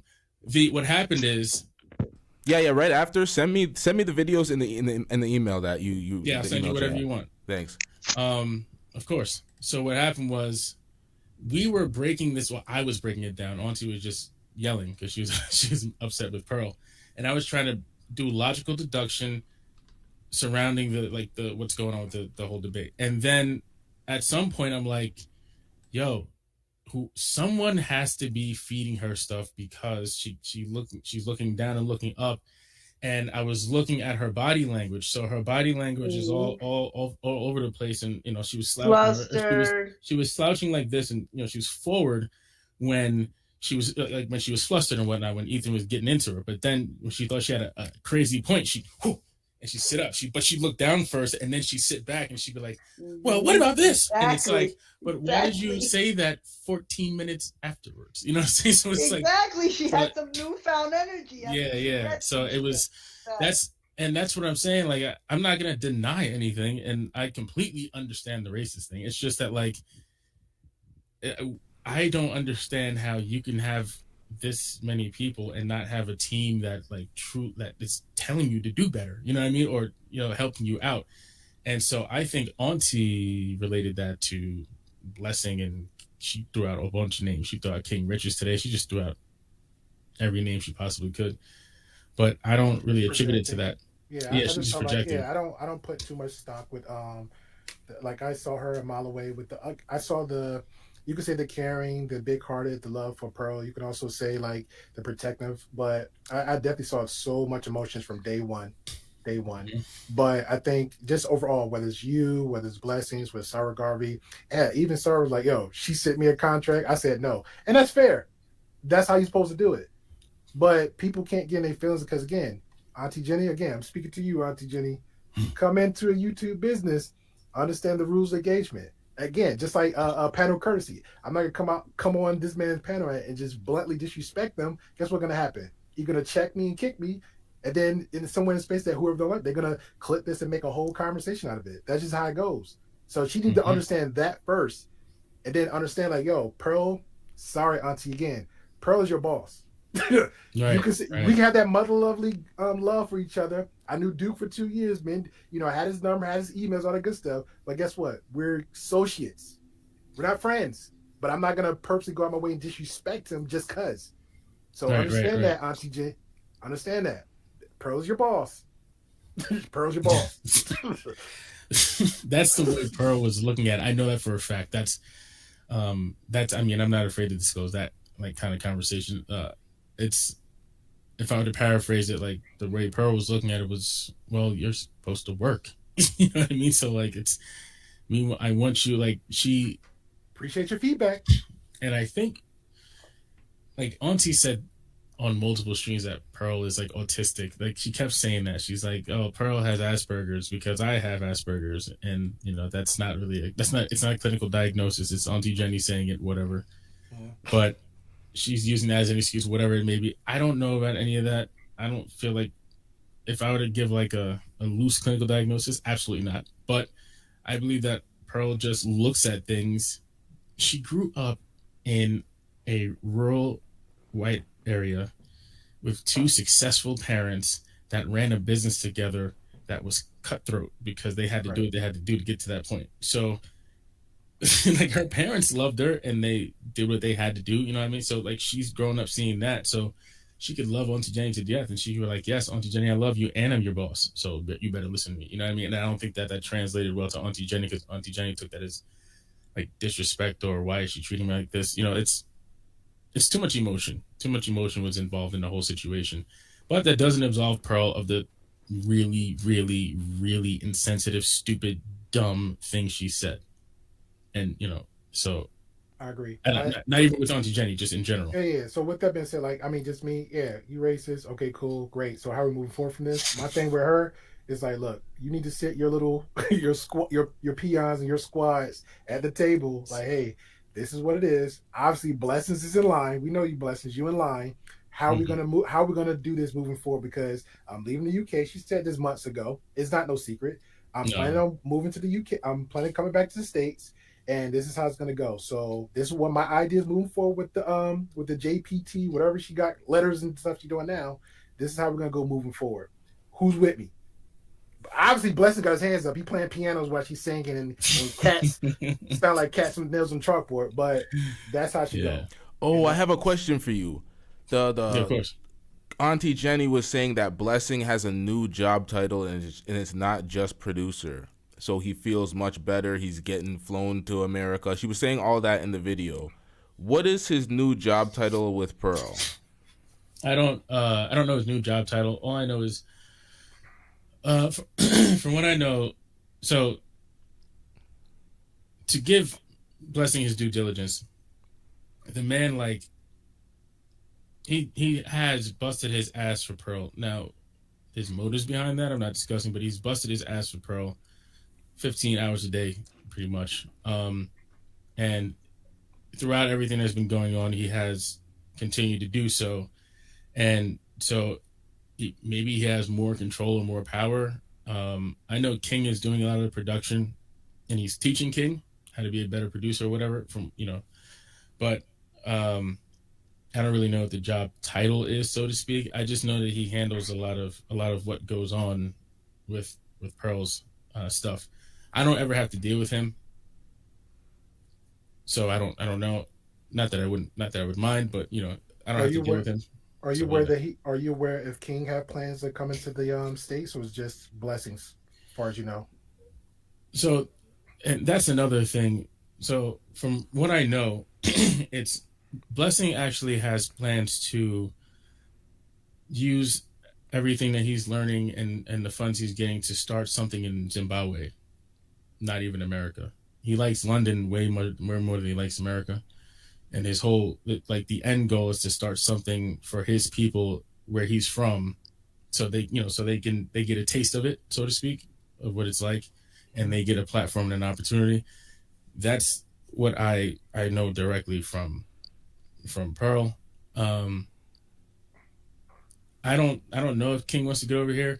My thing is that at that point it becomes childish. It's like throwing it out. Not you. I'm saying, like, what Auntie was doing, because it's like, all right, I understand where it's coming from. I understand, and I'm not gonna sit here and pretend that I didn't have biases toward Blessing or anyone for a little bit straight. But that's going straight off what Auntie told me. Once I got my personal perspective, I was like, all right, let me take a step back and reanalyze this whole thing. I got caught up in the mix of emotions with Auntie. I don't know any African who wouldn't want to come to the U.S. You know what I'm saying? Because, like, once you get here, then you can pretty much go anywhere and do whatever you want. You know what I mean? So a lot of my friends are African. They come here. They're hyper successful. So I'm not going to sit here and say Blessing is using Pearl to get to Africa.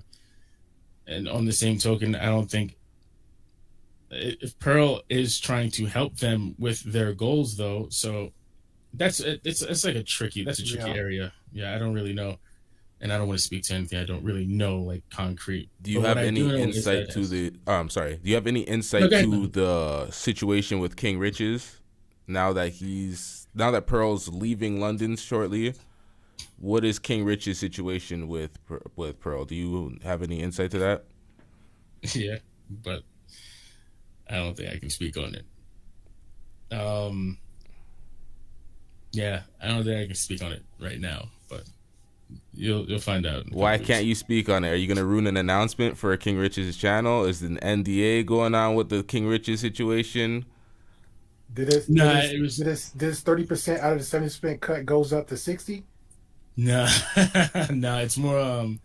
It's more like I can't say because out of it was told to me in confidence, so I can't like really. Okay, I got a random dumb question because since I mentioned that, but if you're talking around it, then yeah.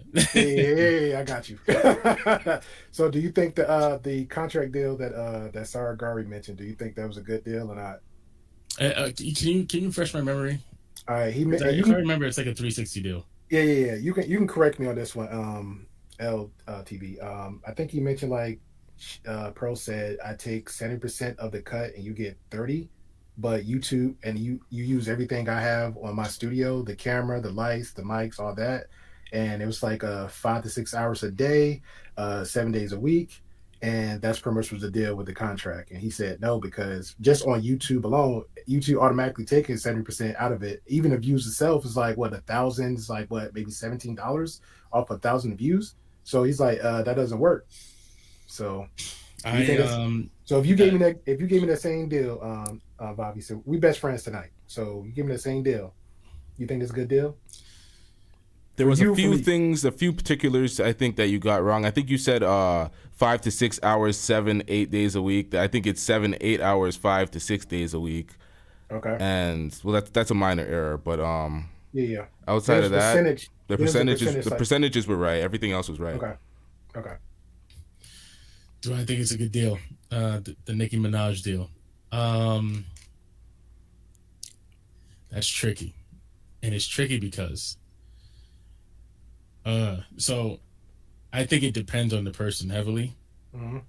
For him, with what he brought to it, I don't think it was a good one. I'm gonna have to, and I don't know him. I don't have any vested interest in. Yeah, we talking about content. This mean you, Gabby. Yeah, this is a good deal for me. I think. Well, no, it wasn't a good deal for Sarah. No, I'm gonna just say it. Like it was because what he brought to the table. I was just going back actually and watching her old stuff with him, and he had charisma, and he was also, he wasn't a stupid guy. Nope. And then he also was able to control the conversation and give her like a target. He kept her on task and not falling off of task. Whenever she would bring up a stat, he was there to like substantiate her shit around it. You know what I mean? So she didn't have to fall back on her words or whatever. I was just watching one recently where she was talking about, she brought up the black thing, like not the slavery, but she brought up one of the black things. Mm-hmm. And Sarah, like, he called her out and he fixed it and redirected it, but at the same time he was able to keep the conversation going so Pearl didn't look like an idiot. You know what I mean? Right. And so it's like that's I almost said the word. And he left New York, so and she left him by herself to run the whole thing when she was all up in Miami doing her I'm from New York too. That's what, Copy. What were you gonna say? I was gonna say slang stuff, but yeah, that's tell it.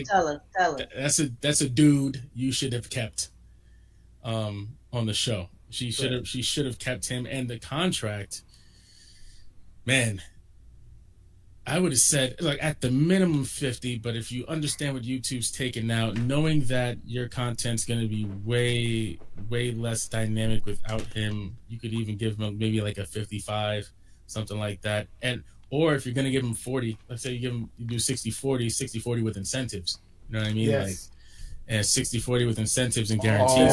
All the splits are wrong. All the splits are ass backwards. She's trying to bring some new innovative strategy to paying content creators. Nobody does business like that. People rent studio spaces. So it's like Pearly Road Records. You would draft up a fee of how much you're gonna charge these folks to use your space, and then they're gonna keep the rest of the money for their channel. That's how it normally works. If you ask the Daily Wrap Up crew or the Breakfast Club or anybody else that rents studio spaces, they're not giving up a percentage of their podcast to rent the space for the infrastructure. That's asinine. So she went in there finessing from the beginning. That's why when we're talking about these splits, I'm like, any split is asinine. Give me some space, give me a fee for the space, and I'm taking the whole bag. I did say, so she did offer salaries to some people. As she's restructuring, she's able to do so. And when I was talking to Aunty Jenny about it, I was like, man, if you were to do something, and if you could work out like a salary thing, I would definitely do a salary thing, because, but it's tricky because a lot of people are in it. They're not thinking about the long-term game. So I think she would have had a bigger, much sturdier leg to stand on if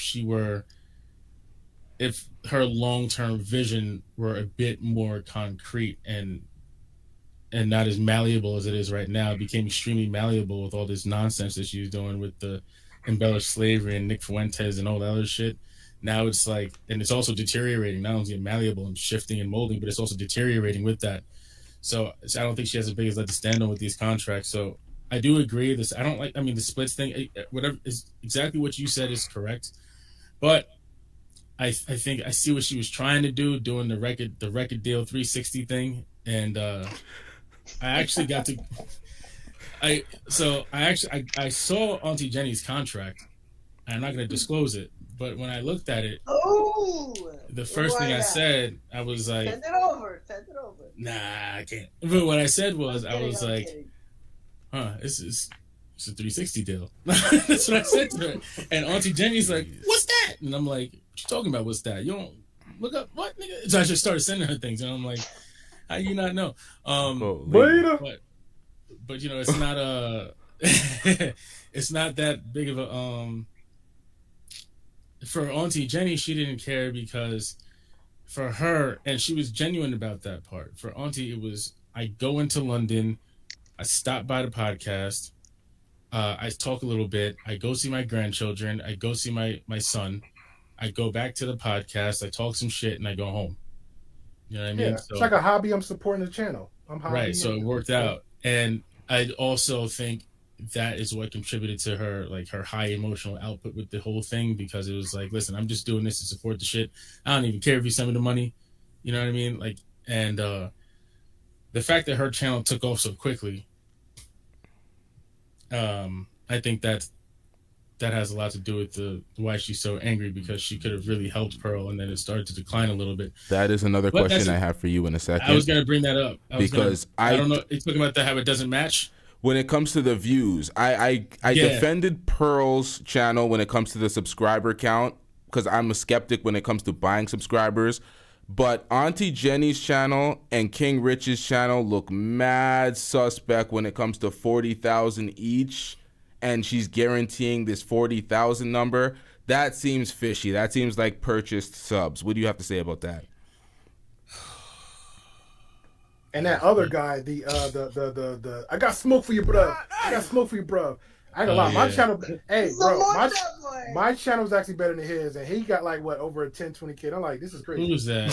What's that dude's name? I didn't even know that guy had a channel. I don't even know that dude's name. I don't know. I thought you were talking about China for a second. No, the one that was giving smoke to Abbott Priest, and he left, and also he came back, so I don't think he's part Prince of of Zamunda. Oh yeah, Princess Zamunda. Yeah, okay.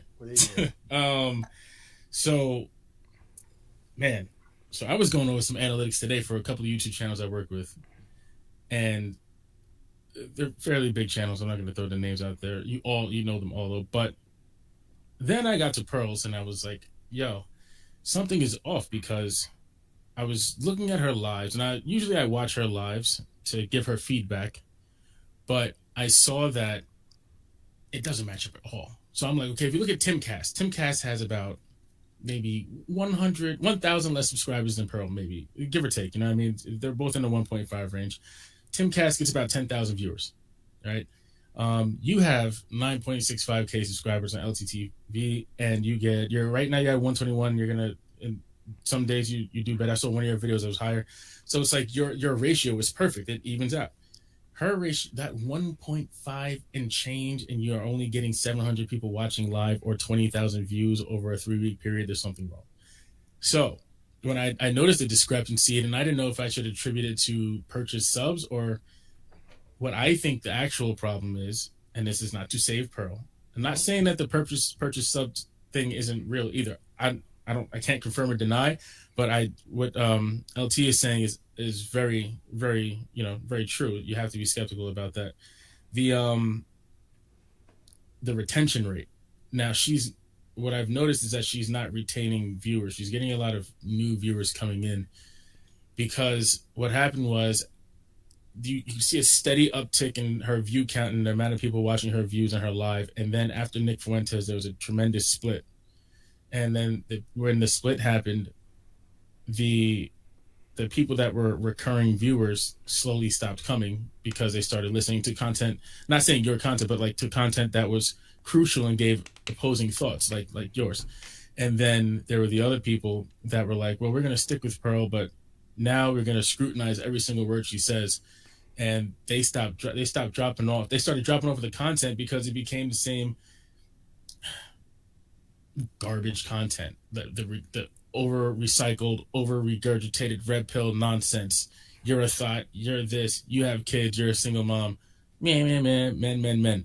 So since no one cares anymore, so now that people are starting not to care, she doesn't keep it fresh. Like, I'm not trying to be redundant, but they don't keep it fresh like Fresh and Fit. You know what I mean? Like Fresh and Fit have a perfect strategy, and they're able to mix it up, but they also do Money Mondays. They also do Womanizer Wednesdays. They also do the fight, on Fridays. So they mix it up, and they actually give you game, and they contribute to society, and then they can give you the garbage shit afterwards. You know what I mean? And then it's like, hey, if you guys want to come for the garbage, come for the garbage too.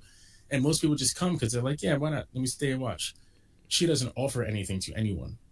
And that's the problem with Pearl's channel. So since she has zero to offer besides and I'm talking about right now, she can change this in the future, but right now she doesn't offer anything. And so it's starting to reflect in her viewer numbers and her view count. You know what I mean? It's actually, it made me a little bit sad, you know what I mean? To see that, because she was riding a pretty heavy train, but that one interview, and I don't know if you guys are going to talk about that. I have plenty of stuff I can talk about that, but that Nick Fuentes interview, that really did it. That was it. There was ever a nail in the coffin. Not saying that the coffin's closed, but there were a proverbial nail in the coffin. That was it. That started it. Yeah, no, I agree about Pearl's channel when it comes to the subscribers, her fall off, because I outlined something similar to that as well. But Auntie Jenny's channel and King Rich's channel, those are the channels that I'm more suspicious of when it comes to the subscribers, because 40,000 each. Would you have any insight on that? Or I wish I did, and if I did, like I said, I'm just meeting you all tonight. I really like y'all. Y'all are cool people. I could talk to you all night. I wish I had something, but I don't, because I don't really mess with the analytics on their channels. But I agree. It's like, it's too sus. Same amount, same kind of guarantee. And if you look at the videos if you look at what King Richie's was pulling, not saying he wasn't doing okay for a little bit, but if you look at the amount of people he was pulling, he wasn't pulling the amount of people that he should have been. And then sometimes it was hyper inflated, but not reflected in the chat. So you got like, okay, King Richie has 7,000 people in here and 10 people talking in the chat. How did that happen? You know what I mean? So it's, I noticed that over a couple of months. So I don't, but here's the thing. And I can say this with 100% confidence because I know Pearl doesn't run that shit. You know what I mean? So the way she is like, she can barely think for herself. She's trying to do a whole bunch of shit, and then she got the volleyball and other shit. So she's like, I trust you, and you guys are my friends, right? So do what you're supposed to do. You know, like, whatever. Like, you're going to take care of it. And I don't think she's even ready. And this is the point that Auntie Jenny was talking about, but she couldn't articulate it in a fashion that was calm and with a certain amount of cordial demeanor. I don't think that Pearl is ready to view it from that angle and be like, I have to be really careful about who's doing what, and see, like, the way I describe it is like, you have your foundation and you build your bricks on that foundation. The mortar's in between. If you stand from far away, it looks like a perfectly well built wall. But if you go closer, you can start to see the cracks and the bug infestations and stuff in between the bricks. You start to see the holes within the mortar. You know what I mean? And so I think right now she's just standing away like, yeah, it's great. But if she gets really close and up close and approaches it with more scrutiny, she'll start to see that, okay, maybe Auntie wasn't wrong about a good amount of these things. Although she came off like a screaming banshee tyrant, that the message underneath, I think, the core underpinning of the message rings true.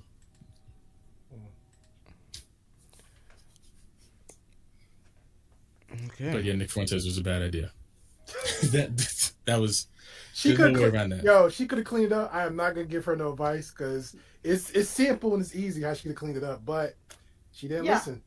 It would have been a good idea if she just was able to talk back and at least push back a little. No, I'm saying after the fact, Moxie. When she the train didn't do shit, she was loving it. No, Moxie, I'm saying after the train derailed and everybody started flying off the cart, there's a way she cleaned it up. I'm sure Kevy knows, but I'm not gonna give her no advice. There's two things because I want to talk to both of you about this, but Moxie, she played herself twice. I gotta respond to Moxie because I'm glad she said this.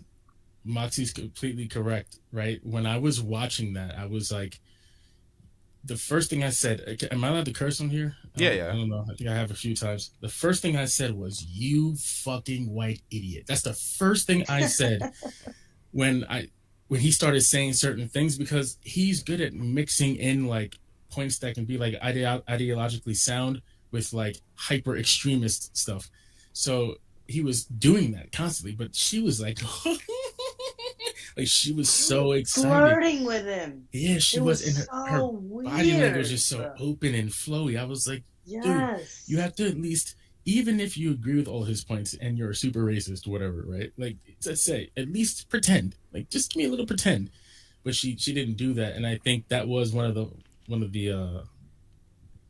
fallacies with that whole interview. Was like, it's like, damn, bro, like you couldn't even give pushback. And then the points, there was something that really disturbed me, actually. I think I might have spoken to her about this. There was a point where he was talking, and like he was, he gets really animated with his point. He's talking about like Russia, and he gave this theory on what he thinks happened with Russia and the Soviet Union and all of that. And she said something so stupid. She's like, "Yeah, is that what you think happened?" And he's like, "Nah, it's just like my theory on it." She's like, "Oh, okay, I don't know anything about any of this." And I was like, "Dude, you fucking come on, son." Yeah, she was geeking out. Yeah, I recently covered that because she had put hers down and somebody else had the whole full interview, and I said, "Oh, I gotta have it." So now, before I watched it, her whole thing was context. Everybody's clipping me, no context. Okay, cool. So when I saw the first half of it, I was like, okay, I can maintain this. When I got to that part, on the part 2, that was so draining. Yeah. So draining. I fought through it just to finish it out. And I'm like, there was no type of pushback, no type of real conversation back. You just pretty much, in my eyes, you agree to everything. Just like, okay, I'm cool with you doing and saying what you're saying. And even if we're cool with each other, I'm still going to allow it to happen. Like, it was weird. It was weird. It was very strange. Something like that should not be a PR piece, and that's what it came out as. Because she didn't give him any pushback, it was just a platform for him to just go off on his rhetoric, and she was throwing little softballs. Like, it was really weird. It was really weird. What I told her recently, I said, what you should have done was you should have put snippets on YouTube, like little snippets to garner people's attention and say, what is Pearl doing? And then you say, for those who want to, the full thing is on Rumble. You put it behind some sort of paywall. And then by putting it behind the paywall, you're guaranteed to get people who truly want to see the thing. And that's going to separate a lot of the heat you would take. And then you're obviously going to get some people who are going to pay for it. And then they're doing it to scrutinize you. But then you can handle that a different way. But she didn't do that. There's so many different ways she could have went about it. But like I said, I wasn't on her team. I'm barely working with her now. I'm trying to get her into the flow of doing things intelligently now. But it's kind of tough. I got you, bro. Hey, Pearl, think before you speak. Do the homework. Doing the homework or don't speak at all. I mean, but she has a platform. She got to speak. Because I'm not like me, because I'm not. I don't think I'm a real talker or whatever. But I generally do somewhat of the homework, and even in the midst of it, like again, like how Ethan, he got a whole set team, but he has a laptop. Like, look, she said some stuff. Let me just look this up real quick. I don't think that's it. That's basic stuff. Yeah, no, it is. Stuff. She doesn't give a shit, man. She's going after the grift, hardcore. Like, she is so far gone. I don't know if there's any way she can come back, and she's not I'm with you on this 28 years old. Because she's been, I'm with you, Moxie. Because again, from what I've seen, the moment she was with the the black boyfriend for years. They was doing their thing. He was She trying didn't to. even give a shit about him. He was trying with her too, and it was like it was a lot there. I ain't gonna go on his history, but it was a lot going on there. He was trying with her. She moved on somewhere else. Someone else was trying. Someone else was trying. So I get it. You doing your job. You're a grown man. Do what you want. But I'm just saying, point blank period, for anybody out there, if you just happen to be black and you have a heart, don't. Don't. It didn't even. So the original reason for me even trying to help Pearl was because of Aunty. That's the only reason. Because Aunty was genuinely, and I mean this, she was genuinely sad about this, about like watching Pearl's decline after the Nick Fuentes thing. And once she found out the people I know, the people I went to school with, who I work with behind the scenes, she was like, the dude who's supposed to be doing the stuff you do obviously isn't doing his job. So can you please help her out? Or can we like talk to her? Or let me get you on the phone for 15 minutes. Now, Aunty wanted Pearl to talk to me without Blessing around, and that didn't happen. And this was weeks before the H3 thing, because I wouldn't have let her do the H3 thing if I had any say. I would have been like, you're not doing this, because you're not going to go against a person who has 7 people researching while you're talking by yourself. That makes absolutely no sense. But that's the only reason I really got into it, was to help her out. Now, I'm not overly invested in it. I'm invested in it to the extent that I'm going to help her. I'm going to see if I can help her and see if she takes the advice and see if she makes some changes. There have been 2 shows that turned out really well that she did, that you can kind of tell where, if you look in the past week, she did 2 shows. I can't remember the topics now, because I do a lot of YouTube channels, but there was 2 shows that had really, really good outcomes and really good responses. And they even said the way she was talking and, you know, the panel she had, and I had something to do with that directly, I will say. Like, I just told her how she should manage the panel, kind of thing. And she orchestrated the rest herself, and she was just being herself, and it actually worked out. But then on Friday, she did the show with the trans thing, the Transformers. You got to say that on YouTube now, right? She did the Transformers show, and it like fell apart midway because she didn't follow the procedure that I gave. I was like, you have to have this procedure, and it didn't really work out. So hopefully she'll follow it in the future. But I do kind of agree. I think it's a sinking ship unless something dramatic. It has to be something extremely dramatic for it to not sink at this point. So if it's a sinking ship and something dramatic has to happen, why would you put yourself in the line of fire? Because you see it's a pattern where Pearl scapegoats the black community and the black content creators that she has. She puts them all up in front just to get thrown down like a bunch of bowling pins. We see the emotional support simp getting cooked. King Rich has been cooked. Auntie Jenny all day getting cooked. So it's like you're putting yourself in that line of fire for what purpose? How fat is the bag over there? What is Pearl paying? No, is her father because dumping bags on there too? It's like, what is it, double bagging out here? I could check. Nah. No loans though. No loans. No, it's because I staked my claim, man. That's the difference that these other people didn't do. I staked my claim, and I said what I'm doing. Like, everyone went in there, they just came in there, and the difference is she was helping all of them, and they all wanted to be helped and be put on some type of platform. And so it was seen as some sort of reciprocal thing. With me, it's like, listen, I'm just doing this to see if I could do it, because if I could do this, if I pull this shit out the hole, then I'm going somewhere with everybody else. If not, fuck it. You know what I'm saying? Like, I already told you what it is. Y'all already know. Y'all can see it. So for me, it's more of that. It's more of a challenge to see if I can pull this ship, from underwater. And that's about it. That's fair enough. I got 2 questions. So back to Auntie Jenny. So do you think that Auntie Jenny seen any forms or signs of racism in her life before she met Pearl? Yeah. Okay. She tells this story that she. It sounds a bit fantastical to say it out loud, but she tells this story about she met this German dude on vacation or something like that, some German dude in the airport, and some guy, German, one of those countries, and he was super super racist, and she dealt with it, and by the time that he was done speaking to her, like he wasn't racist anymore. Now, I mean, that's one of her stories. But another thing is, I mean, she's grown up. She grew up the odd woman out as a kid, and you can kind of see this reflected in like the way she speaks and projects everything out. She grew up as the smarter one out of her siblings, the one who was more academically sound, the one who kind of went against the norm kind of deal. So she obviously dealt with white people and black people growing up. So she definitely has seen it before, dealt with it, but what capacity and how she really truly feels about it, I don't know. I know she did say when she was mad, she was like, it's even when Naomi was on the podcast with us, and even when Naomi was saying like, yo, this is racist, like at this point you're gonna have to call this part at least racism, even if you don't believe she's racist. That action, those words are racist, you know what I mean? And Aunty was saying no. So I mean, she obviously knows what it is and whatnot, but yeah, I mean. Okay. Now you asked me earlier about like, the flags icing. So do you think that it helped before the Nick Fuentes? Do you think it kind of helped her to hurt her? Because I think like she was trying to.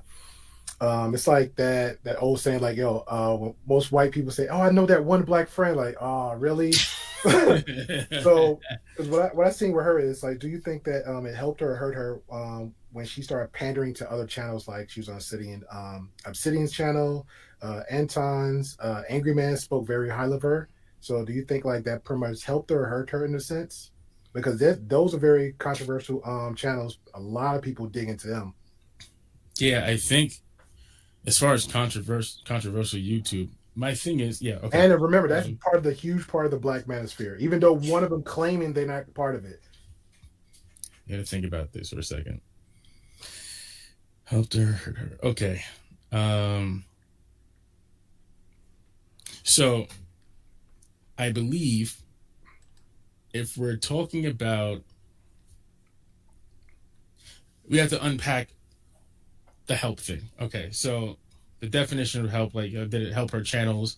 Did it help her channel, or did it help her? More, I wouldn't say that. Well, I would say if you say help the channel, yes, I believe it helped the channel. But I would say more of the optics of how she looked like in other people's eyes. Okay, so optics. Okay, so thank you for the clarification. Mm-hmm. I appreciate that.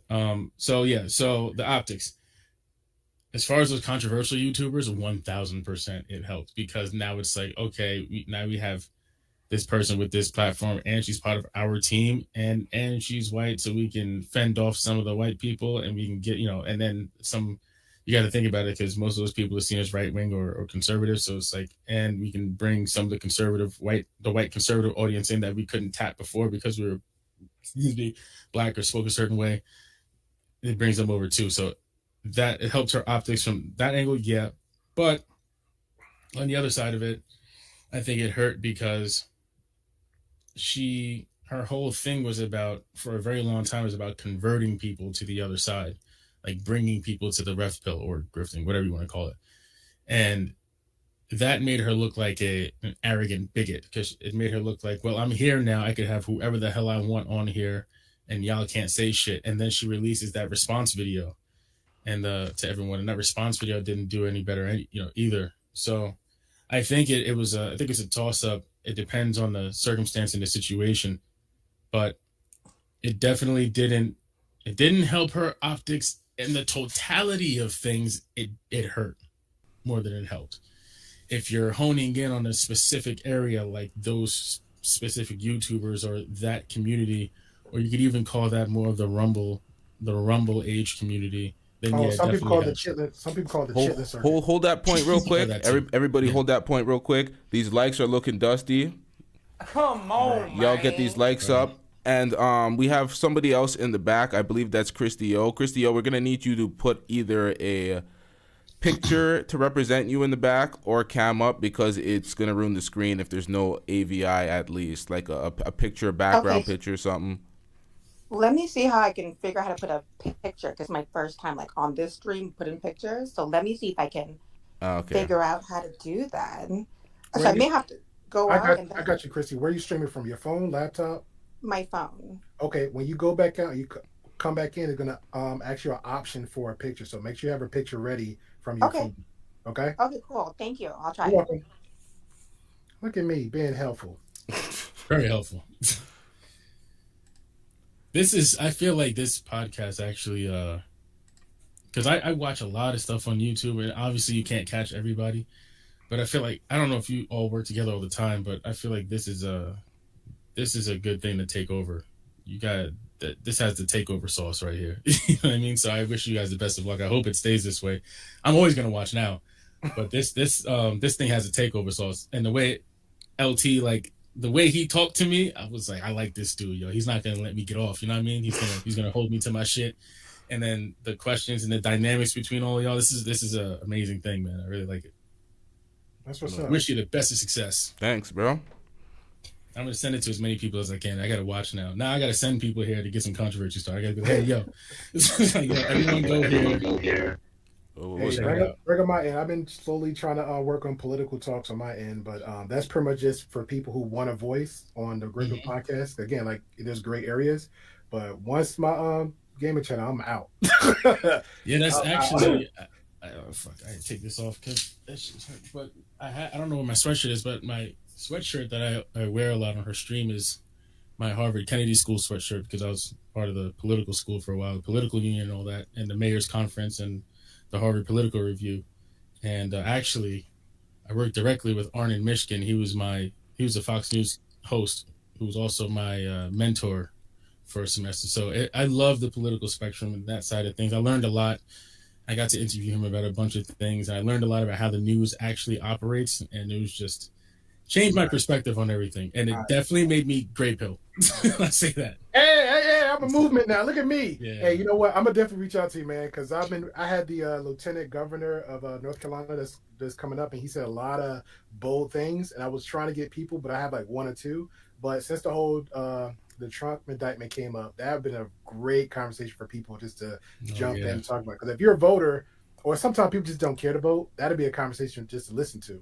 Absolutely. So I'll definitely reach out to you for that one. I know Christy's here, but just to let you know, I actually spoke to the ambassador of the United Arab Emirates, and that was crazy. And he said a bunch of things he would say that he'd be like, off the record, guys. And then he'd say a bunch of stuff. So I could be careful, but I have information on that I can give out, and I think you find it interesting. Well, I'll chat with you. Fair enough. Christy, we got Christy on the line. Hi, everybody. Hey, Christy. Hey, Christy, how's it going? I'm great. Hey, Moxie. So, hey, LT. I don't know if I didn't get you yet, but Kavi, I called in for you because, you seem like a really intelligent man. You seem like you have your head on straight. The only thing that really, really throws me off is I feel like you're kind of giving politically correct answers when it comes to Pearl. And I'm pretty sure you, as a Black man, have seen things she said that you were like, whoa. Yeah, I can't get some of those. Yeah, absolutely.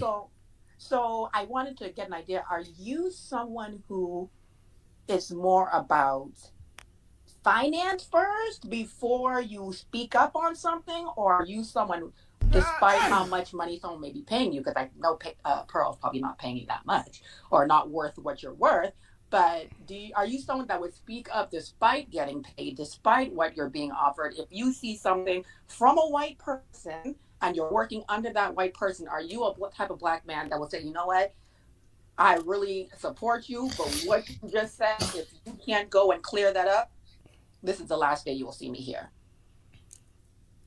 I'll give you, so that's a great question, by the way. I appreciate that question, because that's something I need, people need to call me out on shit all the time. You have to call me out on shit for me to keep on my toes. I will tell you this, at Harvard, there was this thing called the Legacy of Slavery grant. And there were, a bunch of Black people in it. It was in the Radcliffe School, but there was also, the people at the head were white. So I wrote a proposal for the grant. And in my proposal, what I was going to do is, instead of taking the history of slavery and painting it as now Black people are still oppressed and they can never get ahead and blah, blah, blah, I said I would take certain certain things that happened in slavery and look at the generational shifts or causes or generational changes that it caused and the progress it allowed Black people to make. And then I was going to paint a picture or draw a picture of each Black person, or do graphic design and make one face of Africa, right? Thought it was a fantastic idea. The white people at the top are like, no, you can't do that. We need you to say that Black people are this, and they can't get ahead, pretty much, I'm paraphrasing here. Mm-hmm. So they said, resubmit it. So I said, all right. So, and they told me exactly what to resubmit. So I resubmitted it. I made it 5 pages this time, and I was intricate with the details. Then I sent it again, and they were like, no, you're not doing, this is not our narrative. You're not pushing our rhetoric. So we're not, And so I immediately spoke out against it. At the same time, call it happenstance, Cornell West was also leaving Harvard, and we were protesting for Cornell West too, which is against what they all wanted us to do, because it's, there's a lot of African students, but there's only a handful of Black people from New York City that get to go to Harvard. You know what I'm saying? So I have no problem speaking out against any sort of overarching establishment, especially if they're white. Now with Pearl, the thing about Pearl is I truly am divided on her. It's something of an odd paradox, because of the fact that in speaking to her, like LT said earlier, I don't want to call her an idiot, but like she's kind of ditzy. Like she's not the sharpest tool in the shed. But at the same time, she's playing to that? I think she's playing to that. No. I think if you were to actually meet her, she's a very nice person, right? But she's nice. Definitely or fake nice, whatever you like to say. But she's mad phony. She's a fraud. Well, Moxie, something's going on with your audio. Yeah, Moxie, you sound like RoboCop in the toilet. She certainly is not the sharpest tool in the shed. Auntie Jenny told me this when I first met Auntie Jenny. I didn't believe her. And then in speaking to Pearl, I was like, oh, wow. Like, you really are that girl from the outskirts. Like, I made a joke to Auntie Jenny once, and I was like, yo, she's from, like, those towns where, like, people fuck their cousins. You know what I'm saying? Like, it was, that's how, not that she is or not that she's that, dumb, but it was like, to me, with my level of intellect, I was like, damn. You're like, damn. So that's what I'm saying. Like, there's an odd paradox in how I view her. Now, I obviously denounce all of the stupid shit she said about slavery. And like I said, you have to be highly trained, highly skilled, highly educated, and probably. Did she denounce it? Did she denounce it? I don't watch her, so did she ever denounce it? Oh man, so. All right, that looks like a no. Let's be real. No. Let's be real for a second. Let's hold up. Everybody, yeah. Go ahead, LT. We got to keep it a stack. It's all right for you to go get your bag over there with Pearl, but we all know she's racist. You're not going to sit up here and tell us however many ways how smart you are and then tell us you can't see that she's racist. You can't do that. We're not going to do both of those. I was just about to say that's I'm glad you said that. I was just about to say that. You're giving political. A lot of it is politically correct. I'm going to keep it a stack. I let you talk and everything. I want to see how this shapes out. But at the end of the day, a lot of this is politically correct jargon that takes us down this wormhole where it's like, can we even keep up at this point? You're doing some of the same things that you say Destiny does. Destiny just talks a lot faster and says a bunch of word salad. I'm not a Destiny fan. But y'all know I'm not a hater. That's how you know I'm not a hater. Y'all sat here and talked about Destiny for like half an hour. I don't fuck with Destiny, but I let y'all do that. But nonetheless, a lot of it's like it's a lot of rationalization for her racism and pushing it in the corner of stupidity. She's both. Right. She's both. Right. Exactly. And that's why I called in Cabby, because, Cabby. Well, Cabby, what year did you graduate from Harvard? The first time 2017, the second time 2022. Twice. Okay, so you were there after my cousins. I took courses at Harvard. I'm from Boston, so that's why I am. Yeah, so Cambridge is one of my favorite places on planet Earth, by the way. Yeah, great city, amazing city. So that's why I'm listening to you talk, and I'm like, this brother seems like he has, he's intelligent, common sense, but Are you one of them type of black Republicans that were willing to, throw their people under the table just to get some money? You come up that way. No. So like I feel you. I feel you completely. I feel you completely. And I'm not like, there's no pushback on that because I can completely understand. I completely understand where you're coming from, and I appreciate it. I do. I welcome the scrutiny. Okay, let's break away from the politically correct thing. If I can be the young black man from Brooklyn that I've always been, right? You're from Brooklyn? Yeah. I'm sorry. No, I don't mean to. No, go ahead, honey. Sorry. I mean, you gotta. Push that down. You gotta keep it real. If you from Brooklyn, I gotta push that down. I gotta push that down. Because this is pre-gentrified Brooklyn. Oh, pre-gentrified Brooklyn. Okay. Yeah, I'm from East New York. Okay, that's not gentrified. No, East. Yeah, Moxie, I'm gonna need you to drop off and come back on. Or is that me now? What the hell? Yeah, I think that's you too. It's not me, right? No? Okay. Nah. Oh, it's okay. It's good now. Okay. Yes, I was saying, East New York, Cozy Navitude, Jerome Flatlands, not too far from the Pink Houses, Starrett City, that whole thing. Okay. Right, that's where I grew up. Whew. Yeah, so my take is, I think I do that under that. What did GP say the way he described that? Low tone racism. 100% is there, right? Is she also, I guess, stupid? Yeah, maybe. I think she has to learn. I think there's a lot of room to grow and a lot of room to learn.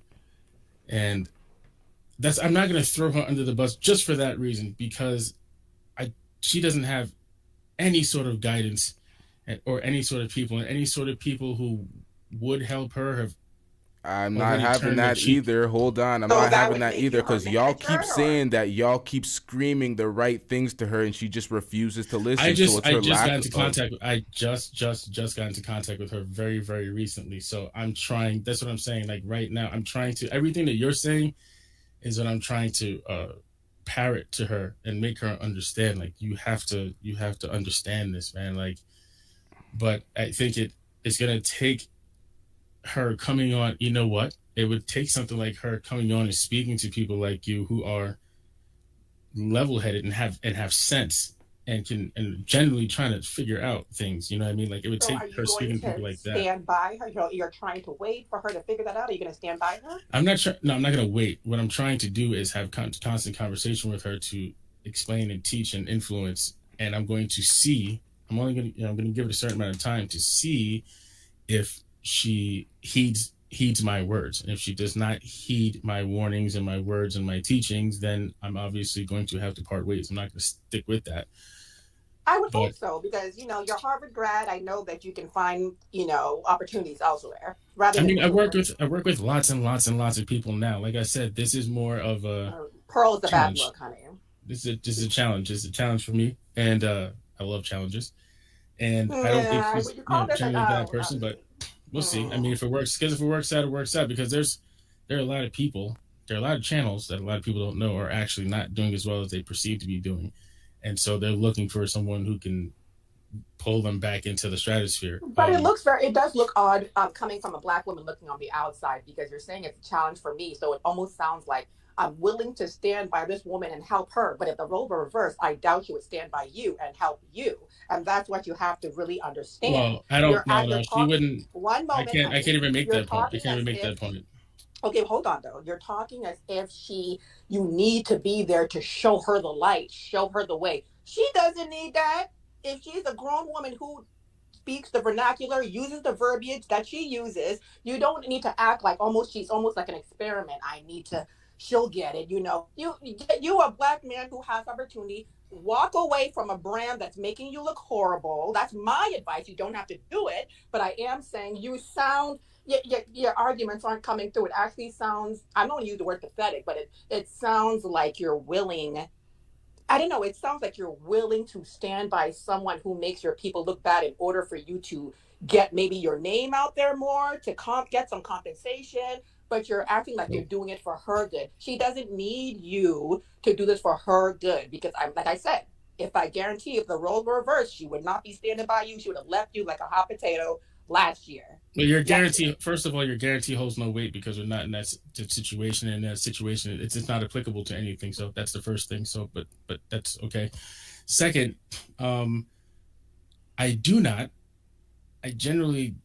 worried about compensation or anything. Like I said, it's more of a challenge and more of a favor I was doing to Aunty. I stated that multiple times. And since I agreed to do this favor with Aunty, and this is a long time ago, I'm going to continue. I said, I stand by my word. I said I would do it. I'm going to do it. Aunty is not, you're using Aunty as a scapegoat. I'm not using Aunty as a scapegoat because I stated this. Is my mic still fucked up? It's better now. It's better now. Okay, good. Thank you. Kavi, how do you know Auntie Jenny again? Well, so a long time ago, very long time ago, I started watching her content, whatever. She had a YouTube channel for years, since 2012, whatever. She was uploading videos here and there. And then I got into contact with Auntie Jenny via Instagram, and then we got to talking, realized that we're both Bayesian. We have a lot of things in common, things like that. We just started talking. And that was basically it. I got to know her as a person. Oh, you researched. Okay. Of course, I research everyone. So you're not like family, friends, or something like that? No family, friends, nothing like that. She liked me for the type of person I was, and she saw this type of output I was having with other people, things I've done in the past and all that stuff. And so we connected, and then I told her that I would help her with her breakfast show. So in the beginning, Pearl wasn't even mentioned. We didn't even care about Pearl. Pearl was doing her thing, and that was it. And I didn't have anything to do with Pearl. And then as she brought her up in conversation more, she, like I said, she genuinely was upset about the shit that was happening with Pearl. So as she brought up in conversation more, I was kind of like, all right, let's see if we can get something scheduled, and I can give her some advice and tips to see if it'll help her out. Just give her a couple of advice and tips and whatnot. And then didn't really happen. So I worked with Aunty more and talked to Aunty on a daily basis.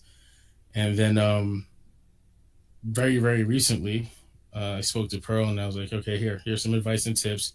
Here's some structural tips, and try this out, see if it works. And that is the extent of my relationship. So there are like these overarching assumptions that I'm working with her directly every single day, like some sort of slave.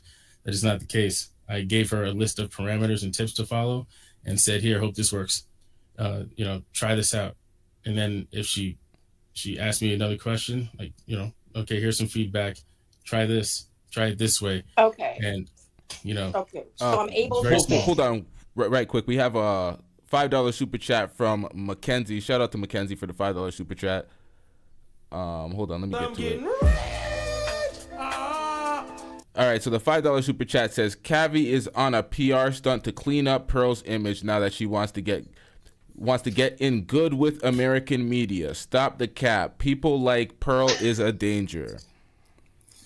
Okay, I'm actually glad that you read that. I'm actually glad that you read that, LT, because that super chat kind of says a little bit about what I'm thinking. So basically, you reached out to this woman, Aunty, because you wanted an opportunity with her. No. No, That's not. No. I have to. No, I'm gonna correct you. I gotta correct what you said. I'm not cutting you off, but I'm correcting your statement. I'm not gonna let you continue with a false statement. Honey. You should know the difference. Let me correct your statement. I'll let you do it. Go ahead, honey. I didn't reach out for an opportunity with her. I reached out saying, I appreciate what you're doing. Mm-hmm. You're a very nice person, et cetera, et cetera, et cetera. Mm-hmm. Keep on doing what you're doing. And it's nothing but support from this side of the the community. You reached out to say, I like what you're doing. I see what you're doing. By the way, we both Bayesian. You reached out to her. I didn't say, by the way, we're both Bayesian, putting words in my mouth. Well, I said, it definitely came up in the conversation. You get what I'm saying, honey. It came up in the conversation weeks later. You may be a good debater, but I'm pretty sure you know how to have a clear dialogue. Okay, let's get one mic, y'all. One mic. So let me fix this. So no, honey, you just finished teaching, and now I'm speaking. You're cutting me off again, Which honey. Can I go? You're screaming out false narratives. It's not what happened. Honey, but what you I have to be said able was, to. I didn't agree with what you said, but I still listened to you. It's not agreeing. It's the truth versus a lie. Okay, but honey, So, but you need to listen because I'm talking now. Okay, yeah. So I'll let her speak, and then you could denounce the lies after if yeah. there's any lies. Yeah, go ahead. Do your thing. So I think he's cutting me off because now I'm hitting the truth. The thing is that you reached out to this woman because you saw how she could be an opportunity to you. Mm-hmm. You know, whatever, I liked what you do, blah, blah, blah, blah, blah. And you started working with her. I'm looking at your name. It says the producer. So clearly you want to get into some type of media. You want to reach out to people who are on YouTube or whatever platform who have media platforms with a certain number of audience so you can get that recognition. Honey, I'm a producer. I'm a news producer. So I see what you're trying to do, but you went through the YouTube route and you're trying to get your name out there through people you may have something in common with. The only reason, now it makes sense to me, the only reason why you're attached to Pearl is only through Aunty. So through Aunty, you were able to meet Pearl. So that's the reason why you don't care this woman's a racist. You're just seeing how can these two women fit my purpose. Now I understand what it's about. At first, I'm like, what? I don't understand. What is this? What is that? But now I'm hearing you. You're looking for a lick for yourself. You're the one who kind of reached out to this woman who introduced you to another woman. And I help them. I give them tips. I give them information. I help them here. I help them there. They probably really don't need you. You kind of just established your presence around them to the point where they feel they can pick up the phone. Hey, Kavi, show us how to do this. How do you do that? You're trying to make yourself feel needed, but I'm listening to you and it looks like you just reached out to them for an opportunity for you. And you're trying to spin it like you're helping them, which you probably are, but that's not the real intent. You can go. Okay, so you done? All right. So first off, that was fun. Like that was cute. It was cute because it's true. That's why you tripping. I'm not. Go ahead. How am I tripping? I'm chilling. What are you talking about? So the first thing was, the reason I put the producer is because LT introduced me as the producer for Aunty Jenny's show. So in order to designate myself as the producer, because not everyone's going to know what my name is, I put the producer. Very easy, very simple. Second, what I talked to Aunty about, she posted a video that had something to do with a situation I was currently going through. I resonated with the video. I don't really reach out to people on Instagram, nor do I use Instagram. I don't have followers. I don't do anything. I throw videos on there sometimes for fun. So when I saw this video that someone sent to me, I reached out to her and I said, listen, I really appreciate, what you do. I appreciate this video. I hope that you continue, to spread this message because it's an important message to spread. That was it, period. Subsequent to that, what happened was a couple of weeks later, I got reached out to someone who was representing her. And he was like, listen, I'd like to talk to you. We had a very long conversation, maybe 4 or 5 hours. It's actually recorded, I believe. I believe he recorded it on Zoom. And we had a very long conversation. And he explained to me, listen, Aunty Jenny wants to do her own thing. I'm going to talk to her about that. But aside from Aunty Jenny, would you just like to have some intellectual conversation back and forth and go into some of these deeper topics? And then we went over that for weeks and weeks and weeks. And then after that happened, he got in contact with Aunty. Aunty and I had a conversation, and then Aunty was like, okay, I just want you to do A, B, and C. I just want you to help me with this, this, and that. So I said, okay, I'll just help you with that, and that. Mind you, if you look at my LinkedIn page, I've been doing strategy business consulting. My resume is long. I've been doing this for years. So I don't need to do this for anybody. Like I was on Aunty stream today. I was literally filling out the paperwork to take my LSATs while I was on the stream, which is why I wasn't paying attention too much today. This is not something that I want to base my life on. This is something that happened to stumble in my lap, and I've done it before in the past. So I said, why not? So I helped her with that stuff. And then she said, okay, you know what? I actually want you to co-host my show with me because it fits how you have the stats and statistics and the intelligence or whatever. I have my opinion, how I feel, and this is how I talk. And I said, fine. We did it for a little bit, and then I stopped doing it. And then I decided to go behind the scenes and just talk to her about how YouTube works, how she can do better, how she should do her shorts, things like that. Small stuff, just helping her out a little bit. But in the interim, we actually garnered a very strong relationship, and then we found out within that time span that we were both from Barbados. We both shared the same kind of outlook on children, because I have a daughter, and she really respected and admired the way I treat my daughter, how I raise her, et cetera, et cetera. And so that's how that went down. So it was absolutely none of what you said, and your assumption was asinine. Third thing is, I did meet meet Pearl through Aunty. However, it wasn't because I wanted to meet Pearl in any way, shape, or form.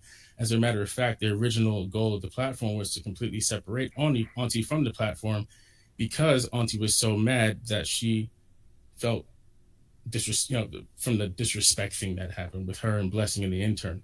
She was so angry, and then when she thought that the video was blocked, or she thought that Blessing blocked the video, she was so angry about that. And like GP said, she should have done like a check, and then like if it happened again, then she should have went on her tirade or whatever. But she was immediately mad because it immediately followed the argument that they had in the studio or whatever.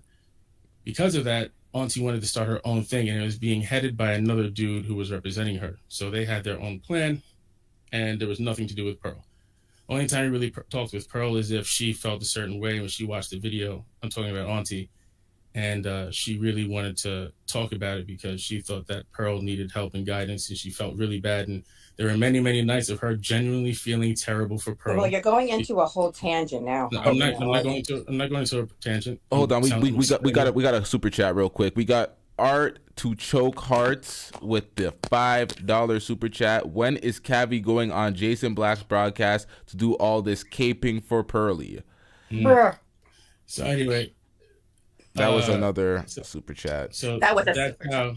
Hold on. One second. I gotta play the super chat drop real quick. I'm getting rich. Y'all may have not heard that, but all right. So you can continue. I heard it a little bit. So yeah. So that's how I met Pearl, is because Aunty wanted me to speak to her, and that was it. There were no intentions of talking to Pearl. None of it had intentions. And as a matter of fact, the dude wanted me to stay as far away from her for other reasons. So yeah, you're drawing the basic assumptions, and I see what you're trying to do, but it's not really true. None of it's true, and that's why I'm telling you what's happened. And the fifth thing is, like, I've been helping people for years, so I'm not actually benefiting wholly at all. I never said that Pearl or Aunty was paying me. I never said that I was doing this because I wanted to get big or famous or anything like that. It's YouTube. I make a very, very, very, very, very nice living outside of YouTube. So when I got, like I said, the space kind of fell into my lap, and I thought it'd be something interesting to try out, since I used to stream on Twitch, and I did very, very well on Twitch for like 6 or 7 years, and then I stopped. I was the first host of XDA TV. I was the first Black host of a tech TV thing on YouTube. You can actually look that up.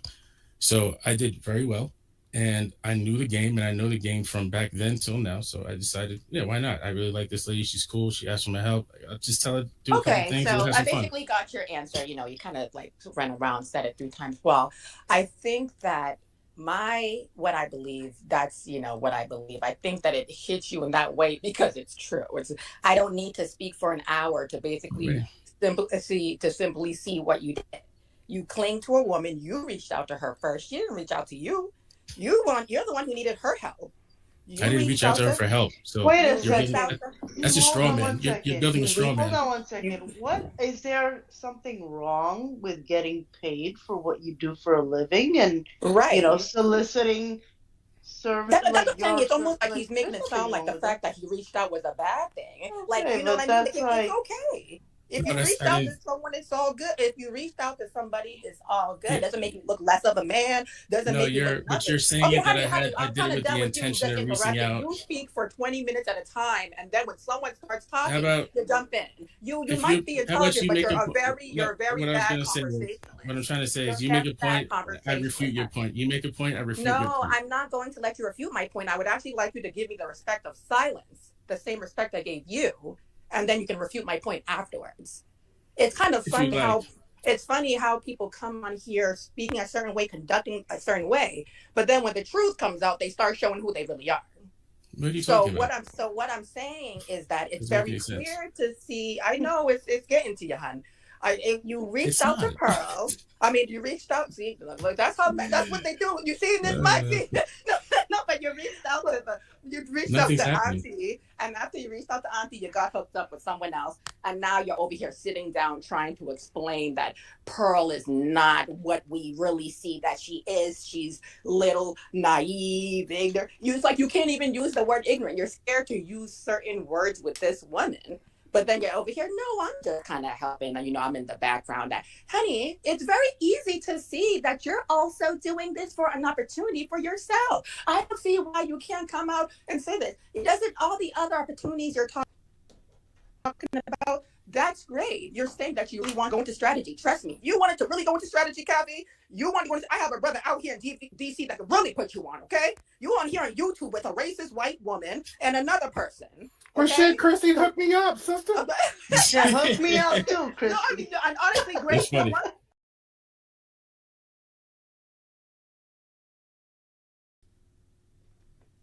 Thing about YouTube, you never know who's watching. And when I hear people say things like, well, I was on here because I was trying to really get to me, I'm like, do you know who some of us know out here? You talking about strategy? I have a brother I can call right now. This nigga is doing it. And he's a top senior editor, has his own side job, and he's strategizing for some major boxing liquor companies. And you talking, and you deal with a racist white woman. If you want to deal with black people, I don't know if you know, but black people have connections too, not just white people.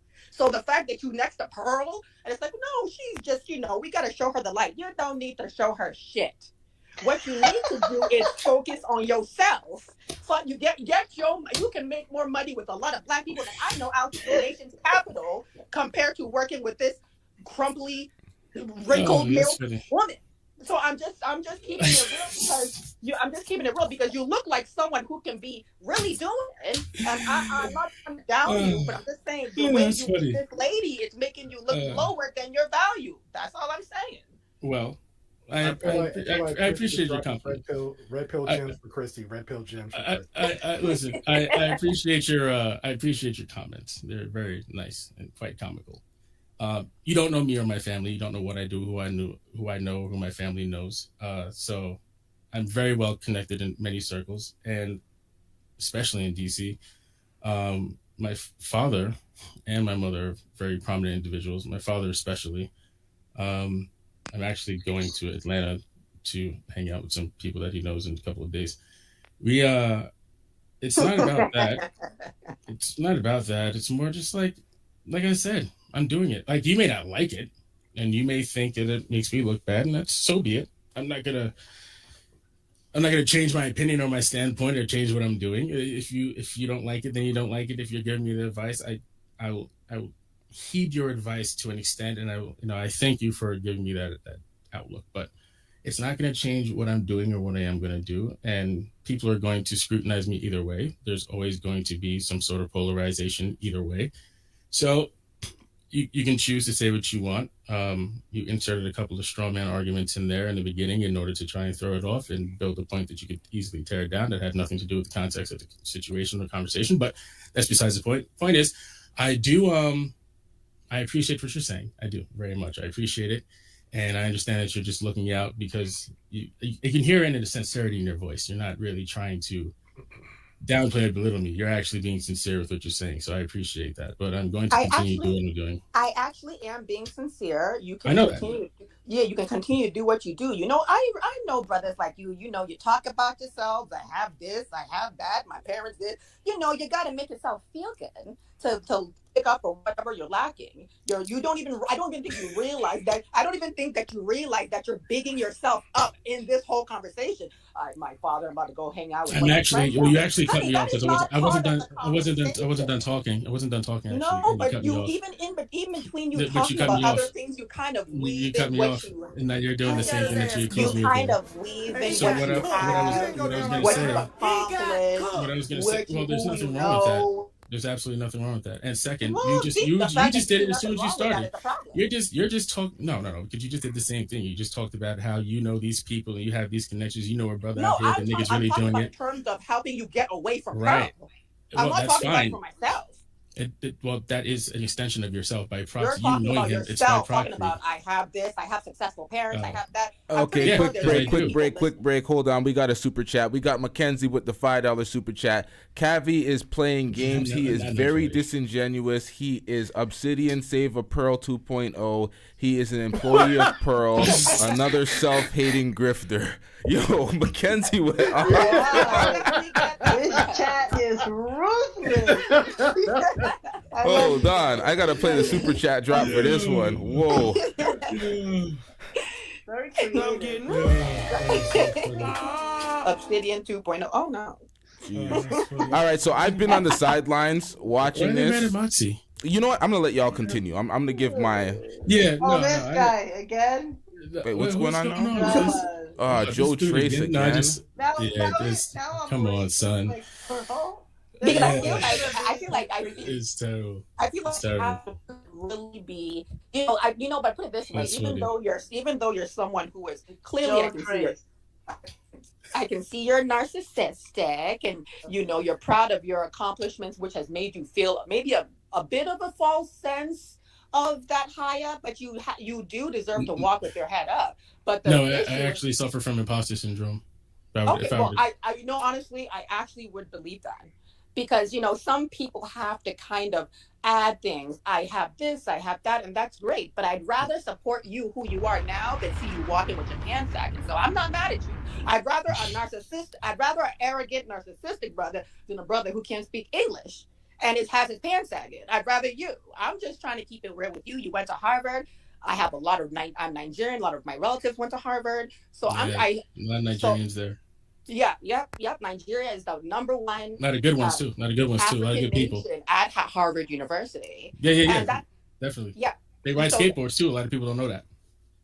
Well, we grew up on white people too, so But they're good at it. They're exceptionally good at it, is what I'm trying to say. Oh, okay.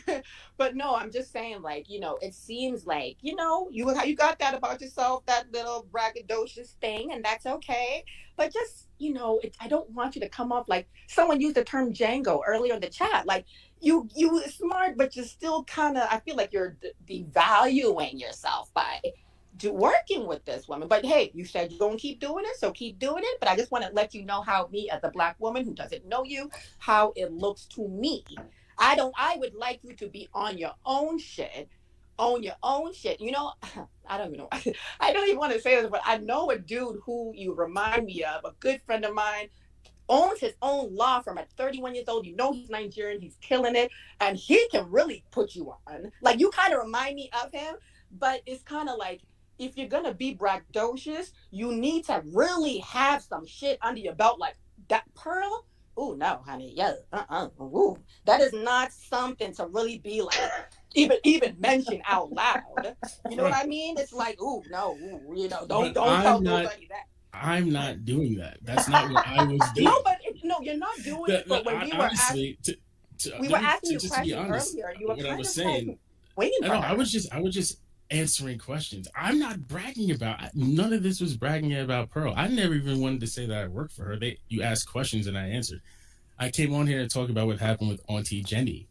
So all this stuff came out during the flow of conversation. It was never anything braggadocious. Why would I brag about working for Pearl? That's not the biggest achievement in the fucking world. You know what I'm saying? I have way bigger achievements. Come on, that doesn't. And obviously with my background, my main background being in the social sciences and understanding the DSM-5 the back of my hand, I understand what you're doing and what you're trying to do and the things you're saying. I understand exactly what you're doing, but I do believe it comes from a place of genuine concern and sincerity, which is why which is the only reason why I push back on your points, because I'm like, okay, well, if you're being genuine, so let me be genuine and tell you the truth, and this is what really happened.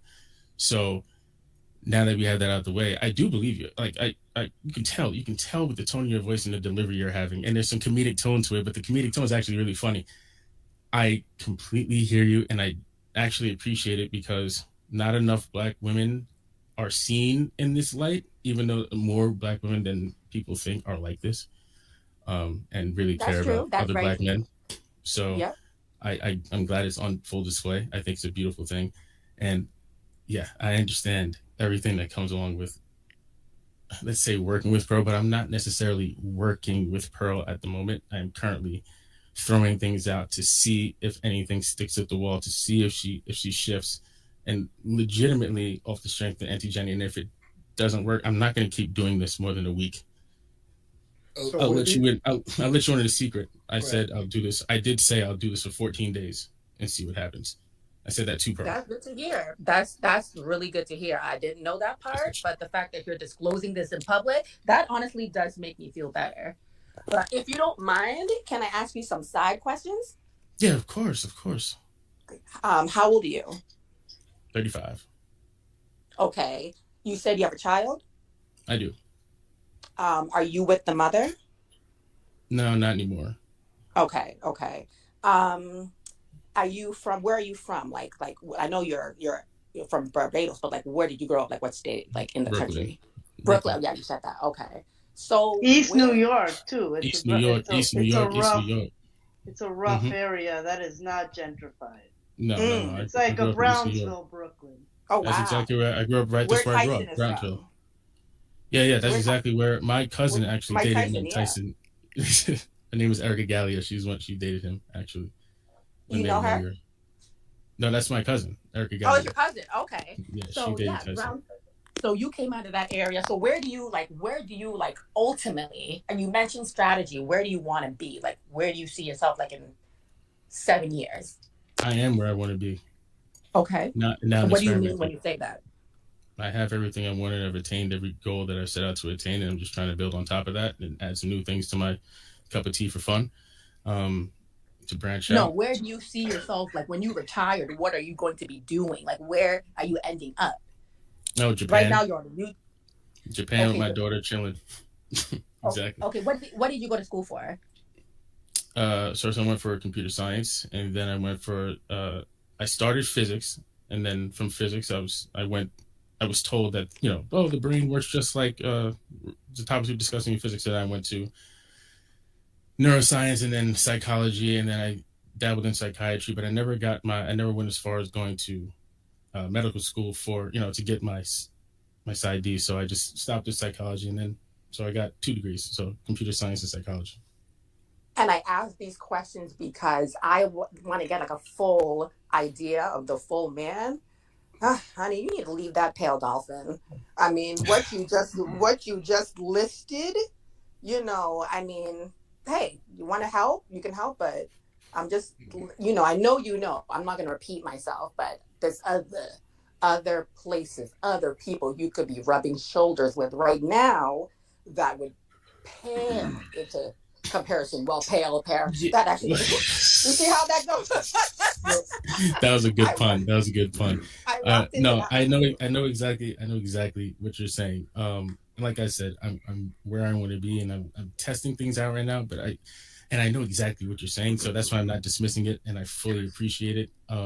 Like I said, I gave the 14-day trial period. We'll see what happens, and then I'm going to seriously take your words into consideration over the next couple of days. I will say that because I do appreciate a message coming from someone like you. I know why you came out the way you did. I don't take offense to that. I simply was trying to respond and measure the falsehoods against the truth. But I appreciate the way you came off with that message. I said that off the top. So, you could see why it looks that way, though, right? What you said? No, of course. It's because it's like the qualifications that you list out, and then you see you on a stream with Aunty Jenny for 3 hours, and then you've been on this stream for 4 hours, and then people look at that and you pair that with all the qualifications, and you're like, you're not getting paid for any of this. They're like, what is this guy's real motives if he's not really officially signed to Pearl or anything? And it's like, why would you, this qualified, be trying to basically be an underling for Pearl? It doesn't really add up, because why would I wouldn't ever do anything like that. I wouldn't be reaching out to them to try to save them just because it seems like a difficult task that I'm just trying to pull off for my ego or something. It seems weird. So I see why she has that direction. No, I see 100%. Now, like I said, that's not That wasn't even the original intent. When Auntie asked me to join her or help her, I said, yeah, sure. You know what I mean? Like, why not? Second, I have more than enough. How do I put this? I'm very financially stable and my life is very good and I have nothing to complain about. And I'm fully gracious for everything I have in my life. So my life is cool. I'm chilling. Like I said, this is just something. When I got approached with the whole YouTube thing, I left it for a long time. You know what I'm saying? And then when I got approached with it, I was like, listen, I can be behind the scenes. Because remember, I'm not on Pearl's show. I'm not in the camera. I'm not doing any of that stuff. I'm simply giving her like guidelines and trying to send her things to read. It's like, here, read this. Maybe you'll become more knowledgeable in this. Maybe you'll understand this person's point of view. So I just send her things like that. I'm not working with her in the capacity where I'm like making things turn. I explained that to GP earlier. I have no control over that whole situation. So it's just something. Yeah, it's just something to do. Okay, I have one last question. I don't know if I asked this before. I don't know if I asked this before, but why did you and Auntie Jenny both delete the streams from both of your channels? So for me, I didn't delete it. I'll tell you exactly what happened. And like I said, I have no problem. Hold on. One second. We got another super chat from Mackenzie. $2 super chat. Shout out to you, Mackenzie.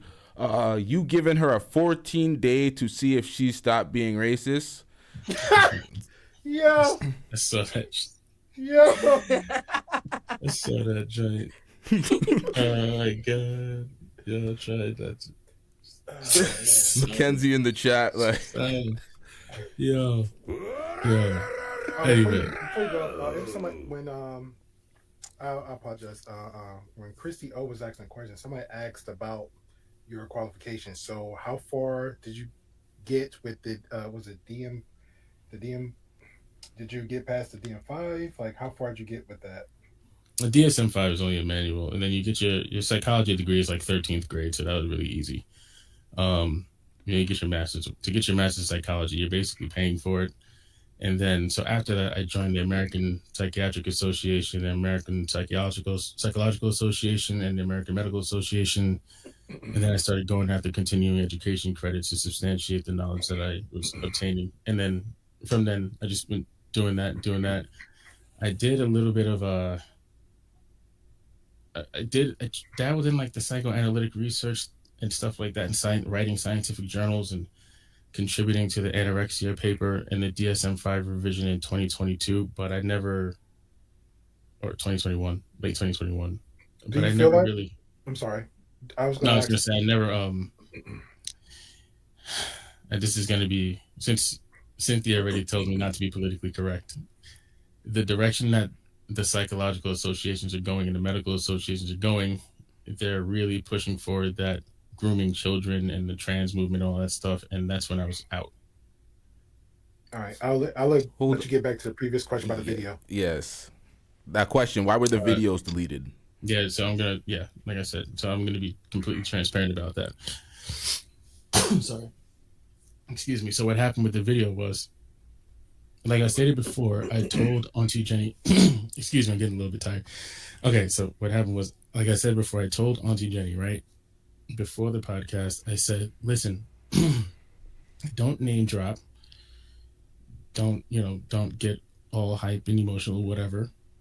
And then I said, all we want to do is address the lies that were told by that Tree of Logic lady, who I actually ended up speaking to. She was just saying so much crazy shit that I was like, we have to address this. And mind you, I hadn't been streamed with Auntie in quite some time. Quite some time being maybe 6 or 7 days.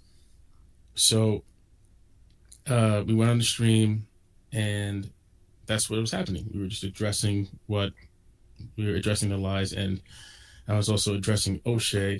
Not that O'Shea's a bad person, but it was more like O'Shea blatantly said he's trying to get this bag. You know what I'm saying? So like, I can't be mad at a dude for trying to get his bag. If you're, you know what I'm saying? Like if a snake, trust a snake to be a snake, trust a thief to be a thief kind of thing.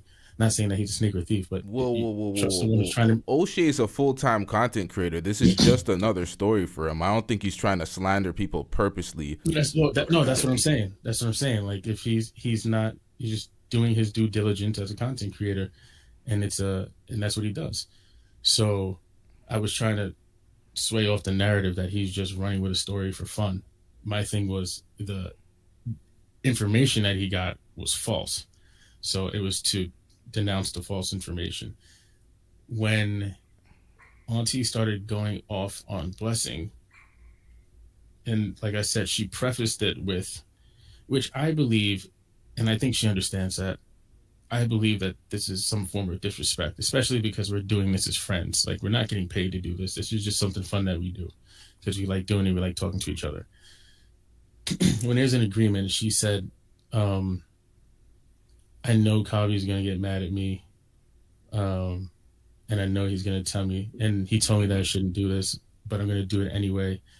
And then she went on that rant, that like tell-all rant she did. I was like, all right, I want no part of this, because just like Cynthia was saying, like with Pearl, being associated with Pearl and the things that she does could possibly be a detriment to me in my future, fully understood. Being with someone that's going to have emotional rants and leak information could possibly be a detriment to me in my future as well, because it becomes a liability at that point, because now people look at her like, okay, maybe she'll snitch on me. I can't trust her to work with me. I don't want to have her on my podcast anymore. And that I got those DMs from things that were scheduled.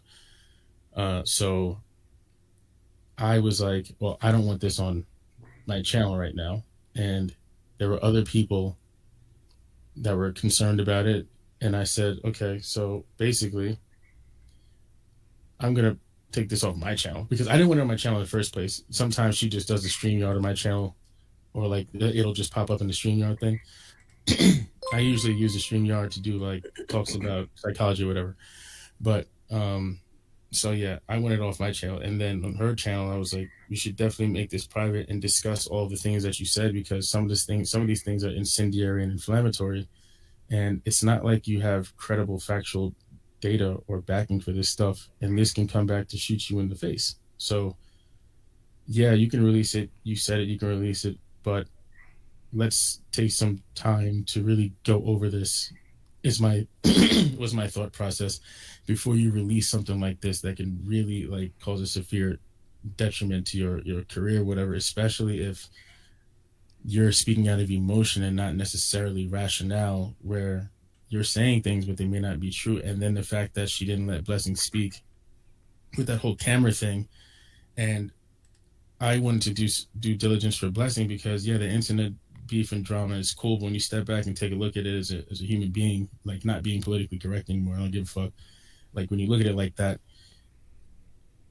I don't know that nigga like that. So I'm not gonna let him be disrespected on the platform. He didn't even get a chance to defend himself and whatnot. So I'm like, all right, boom. I'm like, you're gonna take this down, and maybe I can orchestrate some sort of sit down where they can, or some sort of conversation where they can actually have a conversation. Y'all want to do that shit on the internet? Y'all niggas go ahead and do that. It's fine by me. I don't give a fuck. But you're not gonna have it in a video where I'm in it and you're making me by proxy look like a fucking idiot. You know what I mean? So that's the only reason I did that. Honest to God's truth. So what was okay? Sorry, Great Pill. Hold that thought, please. So we have CJOJ with a $5 super chat. She says, Cavi, I am a medical doctor. You are spewing lies about those medical/clinical qualifications and association's membership. Stop the cap. All right, hold on. That's real funny. That's real funny. So, as a matter of fact... My bad, Grey Pill. As a matter of fact, I don't have my wallet on me. Do I have my wallet on me? I got my wallet here somewhere. I'll get it in a second. But I have a YouTube video, if you want to check it out, where I actually show my AMA card, and I show my APA membership, and you can actually look it up on the internet. Newsflash, Kavi isn't the name, my real name. So it's just like, you can look it up. But for you, LT, I'm going to send you something. Please don't post it in the, so people can No, I'm not going to post public shit. I mean, I'm not going to post personal shit. I'm not going to do that. Yeah, no. But here, look, I'm going to send this to you, and then you can tell them. Wait, where are you sending it? Email or I'm going to send it, the back chat? To you. Oh, email. Okay. I'll email it to you. Yeah. All right. Great Pill. Did you remember what you were about to say or your question? Yeah. It was just Shit. My bad. We got another super chat. What do you think, man? It's not shit. I should be celebrating this. Where's the drop? Where is it? Hold on now. Okay, so it's a $5 super chat from May the Alchemist. BA or BS? Degree in what? Major, minor, from Harvard, master's degree. These are all question marks following. So yeah. There you go. I'm just gonna send you this, and then it'd be easier that way. Yeah. And all my credentials are they have credential IDs on them too. All right, so we got another super chat from CJOJ. I'm getting $6 super chat. The DSM-5 is over 1K pages. Most psychiatrists and psychologists may read it through once in their lives, and you may read it when in undergrad. LOL. Stop. So yeah, what does that mean? I don't understand. I never said anything about that. I said DSM it's just a book. It's not a degree. It's a manual that people use to go by. The DSM, I literally have one here.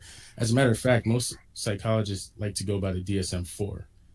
And they like to go by the DSM-4 because there are a lot of changes in the DSM-5 that were, I would like to say, politically driven. But I'm also going to send you something else. Okay, we have another caller in the back. Raiders back.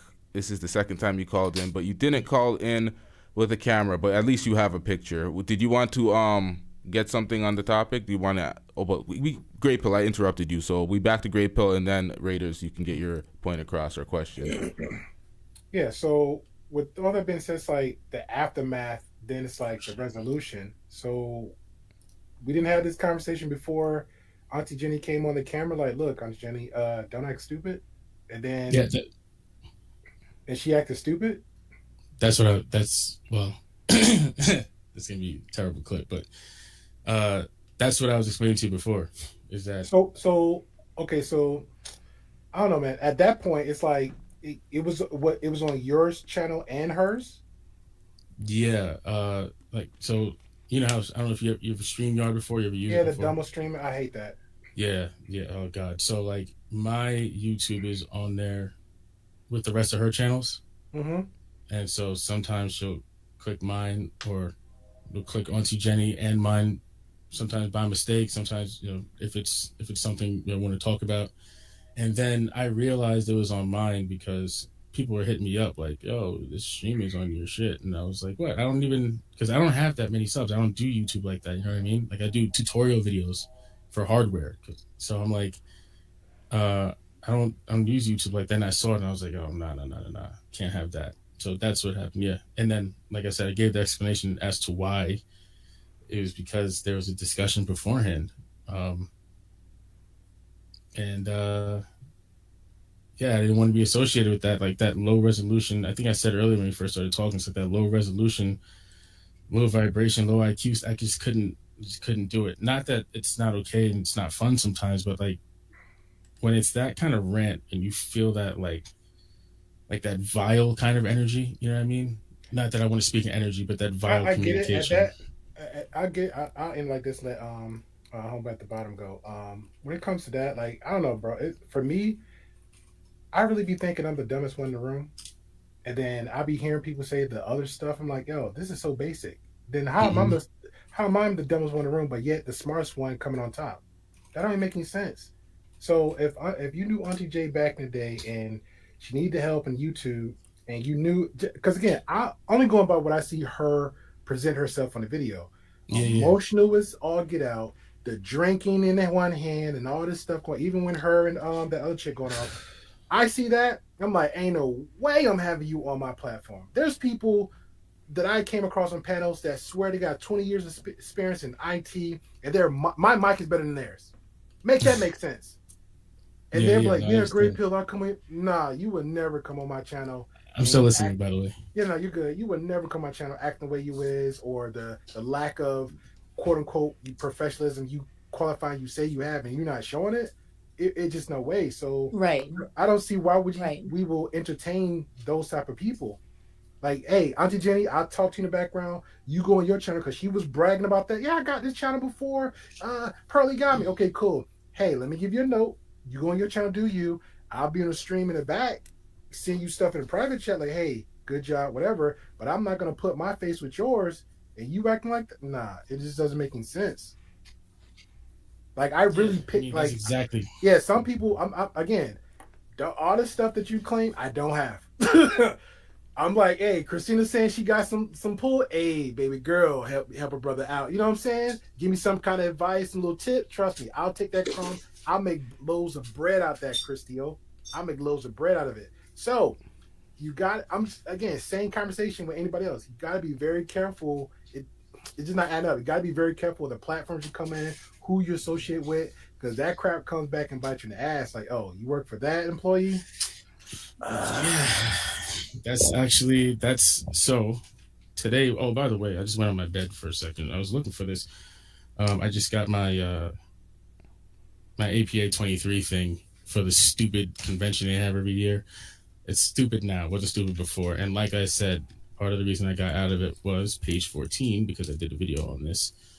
Part of the reason I got out of it is because of the gender studies thing and the way they're pushing towards it. I'm just not gonna do it. Yeah. So clinical practice in a gender expansive world, practical applications and clinical tools. I don't know if you can see it. It's right there. But some of the articles that they're pushing forward and some of the talks that they're having, it's in Washington, D.C., August 2nd to the 5th. Obviously, you have to be an APA member to attend, but they send this to me to my house, of course. And then I always get my APA magazine every month because I'm a member of the APA. She's like ridiculous. Anyway, it's sick that I have to prove shit like that. But anyway, yeah. So, yeah, I noticed that today. Today was that day for me. Today was that day for me where I was like, I didn't like it at all. And you referring to Jenny, not Pearl. Okay. Yeah, no, it's today. Like I don't have that experience with Pearl. Like I haven't been giving Pearl little tidbits very long. It's been a couple of days. You know what I mean? I'm not, and I don't plan on doing it forever. But yeah, after today was because I did say I can't do this anymore at the end of the live. At the very end of the live, I said I'm not doing this anymore. This shit is just too much because it got too. I felt like I was back in the hood again. You know what I'm saying? I felt like I was back in the street with kids facilitating conversation between children, and I was like, not saying I'm better than anyone, just saying like I don't want that around me. So today was that day where I had to make a serious decision on whether or not I'm staying or going. I mean, I have my decision now after speaking to all of you, but yeah. Wait. So you changed your? Well, hold on. You've made a decision now going forward with Pearl and Auntie Jenny based on this conversation. So what is your decision going forward? Well, I gave my word that I'd do a 14-day trial with Pearl, so I'm gonna give her that 14-day trial and see what happens. Oh yeah, the 14-day. Yo, my bad. I'm tired, but I'm forgetting this shit. No, that's all good. And then with Auntie, I'm gonna have to part ways. You know what I'm saying? Like it's just so you're saying this 14 days that you're coming up on now, you made that decision to give her on a trial basis based on what? Those are my parameters. I said I didn't tell her what the parameters were. My parameters that I set out for myself was, all right, I'm gonna give her 14 days. And No. I'm asking you what was the interest of you working with her? Like what led you to I get what you're saying. I understand what you're saying. My fault. That's my fault.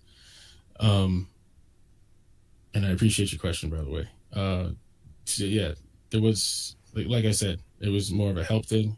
I told Auntie that I would help Pearl out if I ever got the opportunity. The opportunity happened. We had a conversation. Pearl and I had a conversation, and the first thing I did, I will admit, and if she were to do an interview, or even if she wants to talk about it, because like I said, we don't work in that capacity, but I did go in on her about a lot of the stuff she did wrong. I did a full like breakdown. You talking about Pearl? Yeah, I did a full break. I actually had slides. Like I did a full breakdown of all this dumb shit she did, and I said, "Look, you did all of this. I just wanted to show you all of this, and just think about this, and here's how you can kind of fix this." But I said you're going to have to pivot really hard, and I also told her that she's going to have to, like, you have to, if you're truly don't feel that way, you have to denounce these things, because if you're not denouncing them, then you got to, like, the duck is a duck, so to speak. So that I gave the 14 days for that, not to see if she denounces anything. 14 so you days didn't do any? Did you do any research? So from the point you said that Auntie asked you to help Pearl, right? Yeah. So from the point that you decided, okay, she's presenting me with this task, did you say, I'm going to look into what Pearl has done in the past and what she aligns herself with and make my decision based on that, or you just did it based on your loyalty to Jenny? It was my loyalty to Jenny. And then I did research I did a deep dive on the things that Pearl has done and like her numbers and everything else. And I was like, oh, man, like, this is when I say what she's done, I'm not referring to the performance of her business. I know what you're talking about. You're talking about the things you said. I understand what you're saying. The thing is, I kind of give leeway in the controversial space, in the state of polarization and how that plays into the YouTube community, right? But the only thing that gave me that really like hurt me and made me skeptical was after that H3 thing. That's when I was like, man, you really, really, like, I didn't say this to her at the time. I didn't even speak to her at the time during that. But I said to myself, man, she really, really, really dug herself in a really deep hole. And I don't think she'll ever come out of that. And then there's people that are like, yeah, she will, she's white and she's from America. She'll overcome it. And I'm like, I don't know. I don't know if she's going to come out of this one. So are you aware that she believes that black people are racist against white people? Like, that's the real problem of racism? She believes that black people are racist against white people? Yes, like she believes that are you aware that she believes that the modern problem of racism, as far as black people having an issue with racism, is not the real problem? The real problem is black people don't accept white people into our spaces. Are you aware that she said that? I know what she said. It wasn't like that verbatim, but yeah, I get the paraphrase. Yeah, I'm aware of that. I think I'm sorry. I'm sorry. May I cut in real quick? I apologize. Kavi, where are you right now? Where am I? Like, where are you located right now, currently? New York. Oh, okay. So you're at home. Okay. I don't know why I thought I heard someone say you were somewhere. Oh, they were talking about Blessing. Okay. I'm confusing you with Blessing for a second. Okay, you're in New York. Okay. All right. And you're working, helping her from there? Yeah. And then you have your other side jobs you said that you do as well. No, I have a main job with NYU. Okay. Hold on 1 second. Hold on, actually. Holy, I need to use the bathroom like a motherfucker. Just been struggling. Use the bathroom. I don't want to give out my I'm not trying not to give out my name and what are you trying to show off right now? Well, it's my badge, my NYU Langone badge with my stupid vaccine joint right Okay, here. so what do you do at University of New York? What do you do at NYU? I do stuff. Honey, this is what I don't like about you. You do stuff. Are you a professor? Are you a lecturer? Are you an engineer there? Are you a chemist over there? What do you do at NYU? I prefer not to give stuff like that on the internet. Well, you know, but I can tell you though. I'll tell you. I was about to say, actually, that's fair. You didn't have to. I didn't want to badge that out of you. I would definitely talk to you about it like off the stream, of course, 100%. Okay. Plus, I want to talk to you about some stuff off the stream anyway, because you know how like this is the internet, but when I want to talk to you off the stream and actually have a real conversation with you, get your opinions. I value what you have to say, so I'm genuinely interested in speaking to you. I appreciate you say that, and I just want you to know, like, from what I know and from what I've seen and what I've experience, like what I'm seeing, there are successful millionaire African Americans out here in the DMV area. A lot of them kind of do what you do, strategizing a lot of it for the Air Force, the government, whatever, military software, what have you. And you said that you do strategizing. And I'm just saying, like, you know, you Yeah, came out of actually, I wonder Harvard. if you know my friend John Williams. He's in the DMV. He's one of those millionaires that strategizes for the government. Does he live in PG, Maryland? Oh, A lot man, of people that work in the government, they don't live in DC. They live like on so the outskirts. you know how I don't even know if I can say that. Like when I had an interview at the CIA once. It's across the street from like a Chick-fil-A gas station. Okay. And it's in that area. You know, is it Herndon where the airport is? Virginia? That's Herndon, Virginia. Yeah. Right. I live in actual DC, Washington, DC. Okay, so you live in DC. That's about like 45 to a minute to an hour away, Herndon. So you know how like I don't know what it is. I think it's like the NASA. There's like NASA, then you pass through the building, then you have to get off to get to the actual CIA headquarters because they make you take a trolley to the other building for the interviews or whatever. Yeah. He lives around that area because we used to do this video game not tournament, like a speed running thing every year, AGDQ, at the Hilton, Washington Dulles. If that rings a bell. Is anyone there? Anyone go away? No, I'm here. Hold on. You was talking to Christy, so. Where'd she go? Conversation. So. Can y'all? Sorry, no. Yeah, she went Can y'all away. hear me? Sorry. Yeah, we can hear you. Sorry, I'm gonna get to his question. I'm gonna get to his contract. Can you hear me? Wait, can you hear me? We can hear you. We can hear you. Okay. I'm gonna go back to his question. I know I got sidetracked. I know exactly, Cabby, where you're referring to. My bottom line was just that I don't mind talking to you outside the stream, but like maybe you came out of Harvard, you came out of Boston. I know exactly where you're coming out of. You're back home in New York, but there's other cities. You're 35. You get in that age range. You know, this is the last person that you need to be working with. I'm just trying to keep it real. So I feel like some black people have the mentality that they have to work alongside white people in order to gain their success. But if you really, really know, there are very successful black men and women out here that you could really be next to. So the people that I work with. 1 second, y'all. 1 second. Somebody's struggling to call in. I've said it many times. The password is test with a capital T. It's not that difficult, y'all. Yeah, no. The people I came up with that are successful are black. You know what I mean? So I understand. Like I said, this is a different space, but it's not like I don't know everything in the YouTube space. I know a lot, but I don't know everything. And I can take advice from everyone. So like I said, I'll talk to you off the stream. Space is where you need to be, truthfully. No, that's my fun. It's just something fun. That's what I'm saying. It's just something fun to test out. Yeah, I mean, people have hobbies, right? It's like a hobby. That's all it is. It's not my main thing. And like I said, the nuance with my main thing is that like I'm having such a conflict with like the way the field is going. But that's another thing I don't want to talk about on the stream. I'd rather talk to you about that personally. Yeah, that's perfectly fine. But because then I can actually show you things and show you my name and like show you what my thoughts on things, and you can give me feedback on it. Okay. No, we can definitely do that. So with that being said, so what qualifies you to be a producer or help Pearl as a producer? Oh, that I've done. That I did for. And do you know what that's actually a slightly good question. Do you know what what type of producer? Do you know what a producer does?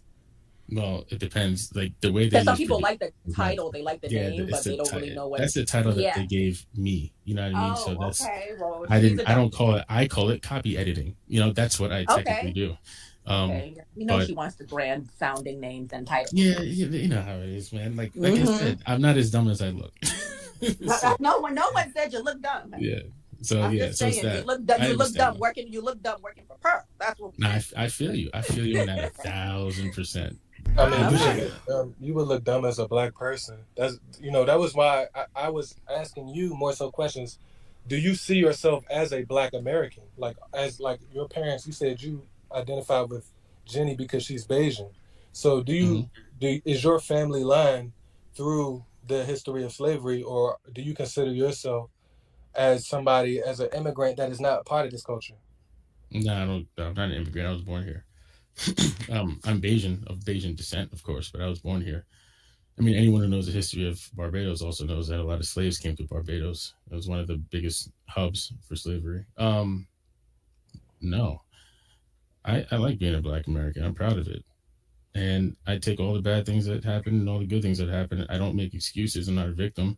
I came up out the hood, you know what I'm saying? And then not having nothing. And then my mom working all the time, single mom, not saying that's a good thing or a bad thing. You'll know the stats on that. But, and then I didn't push away my dad when he came back into my life fully. I embraced him. And then we had I did therapy. I did everything, you know what I mean? So I didn't. That's good.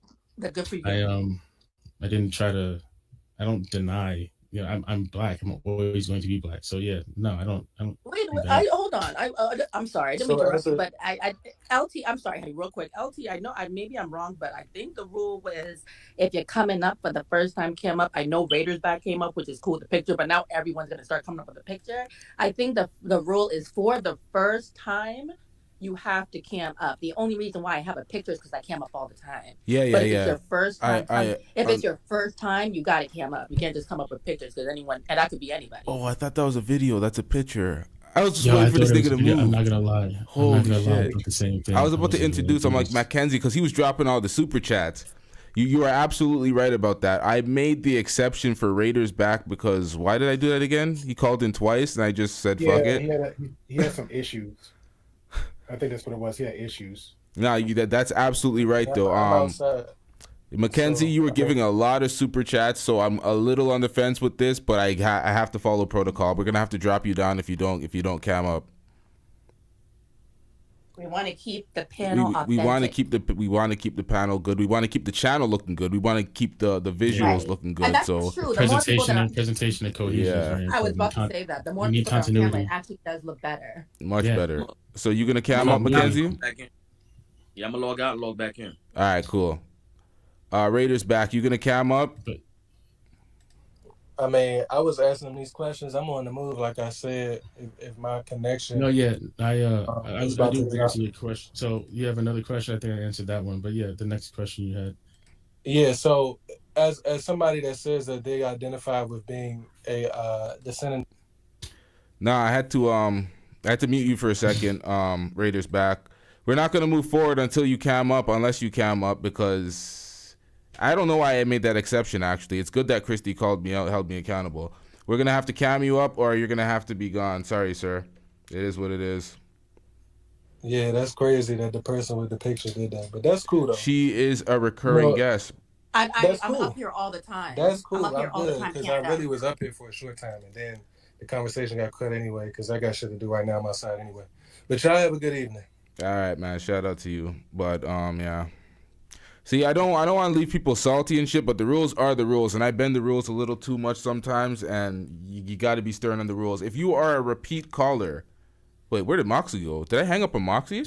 No, she said she was going. She had a little peace sign. Oh, okay, cool. Yeah, this is the thing. When it's a repeat caller like Christy O, who's contributed to the platform many times, you can call in with no video. You can use a picture. But when you're a new caller, especially a new caller to get through the screening, you got to cam up, bro. You can't compromise the quality of the video.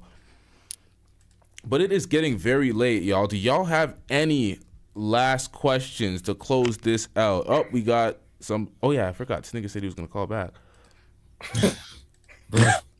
Mackenzie, what up to you? Shout out to you for all the super chats. Do you have anything on or any questions or statements before we wrap up here?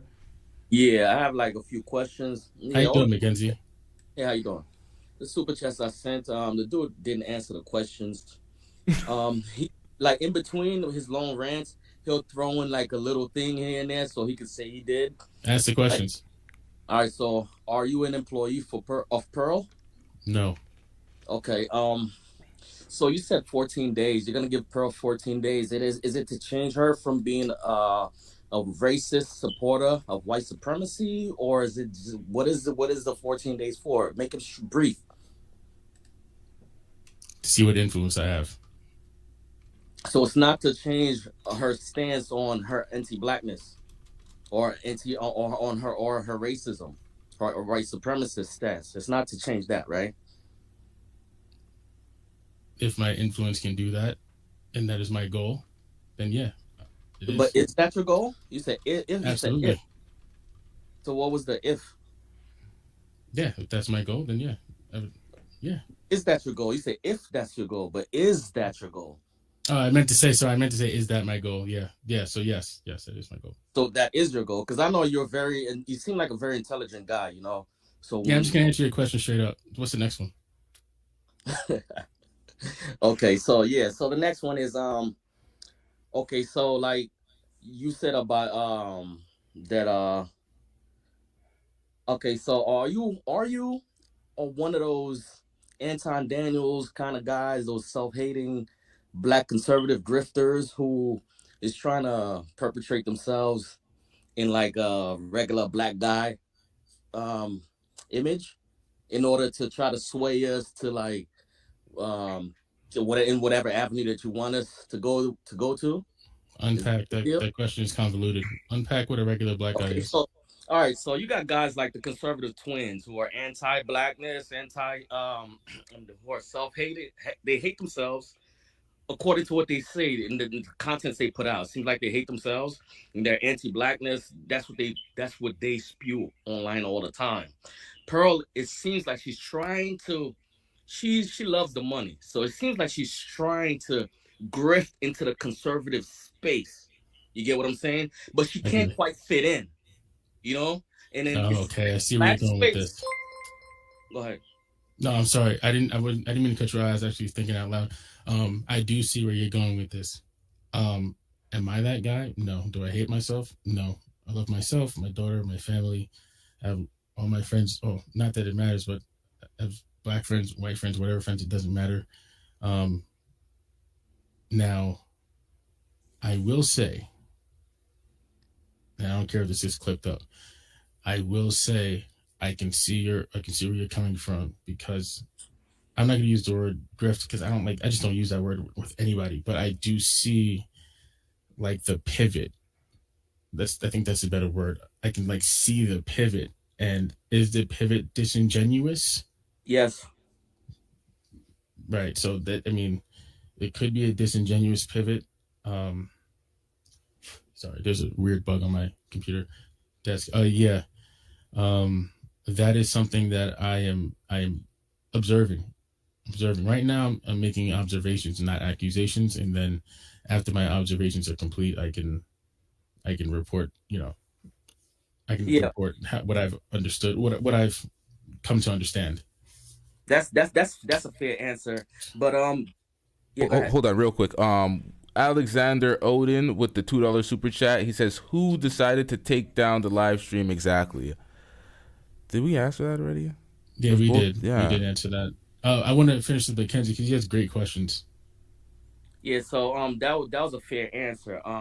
But what I'm saying was everything I said was based on facts, and because I've used to watch her, and I slowly start to see her drifting because obviously she could not fit into the white manosphere. She could not fit into those white spaces.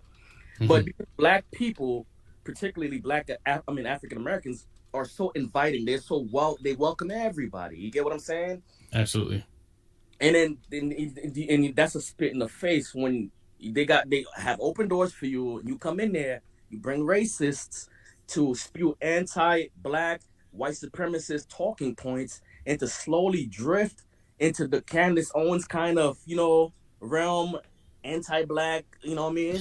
Mm-hmm. Then I mean, look, like I said, man, I'm sure Candace Owens loves herself too. I'm sure she loves being who she is, but for the money, look what she's doing. She's talking bad to black people. She's talking bad about black people to white people.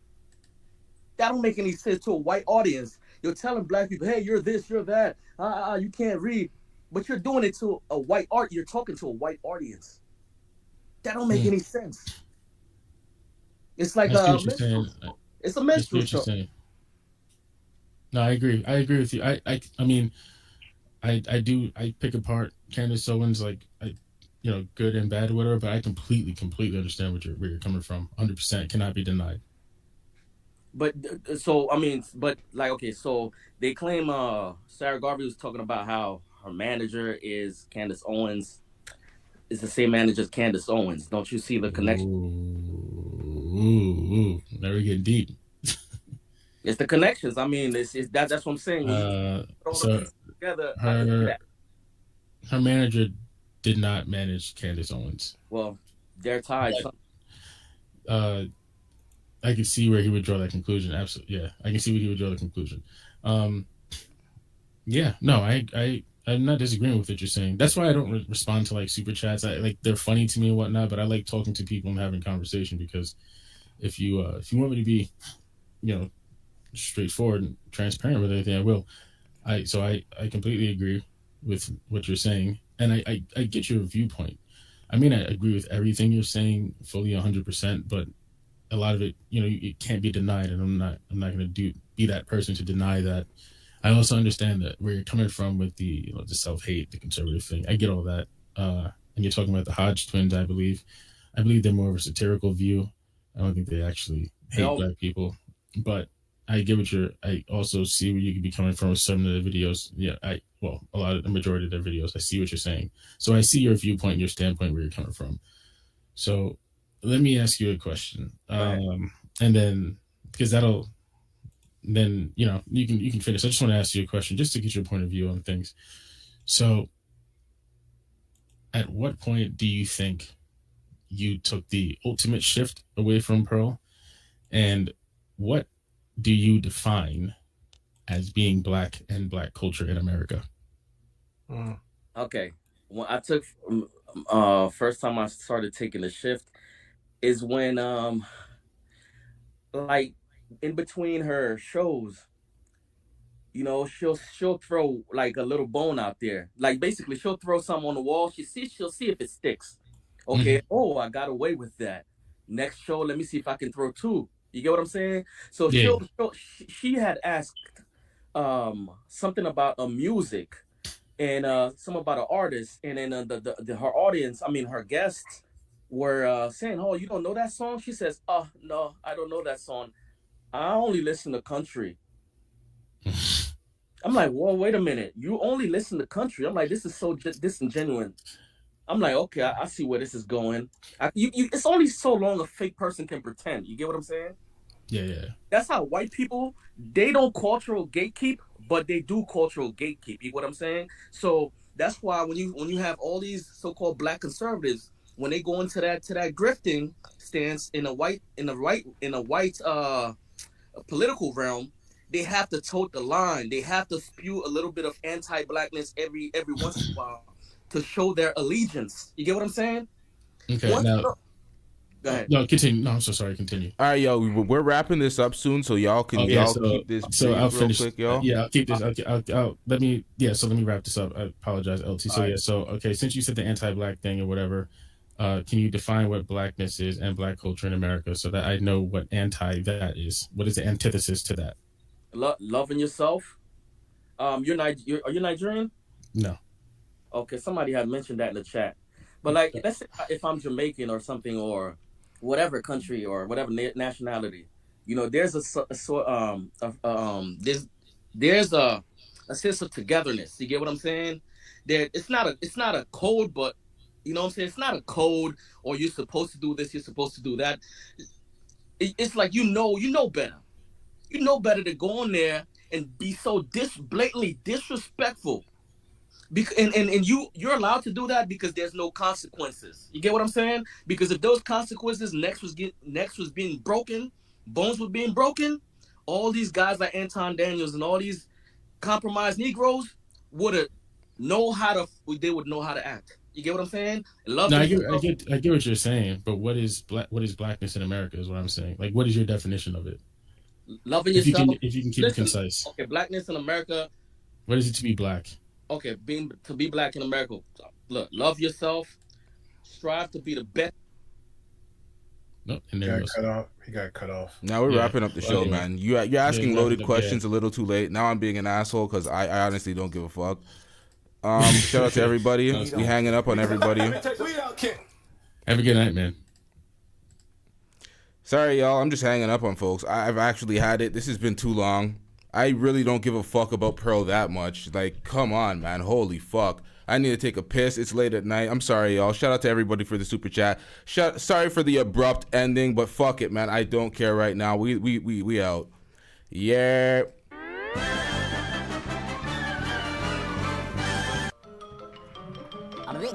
That's all, folks.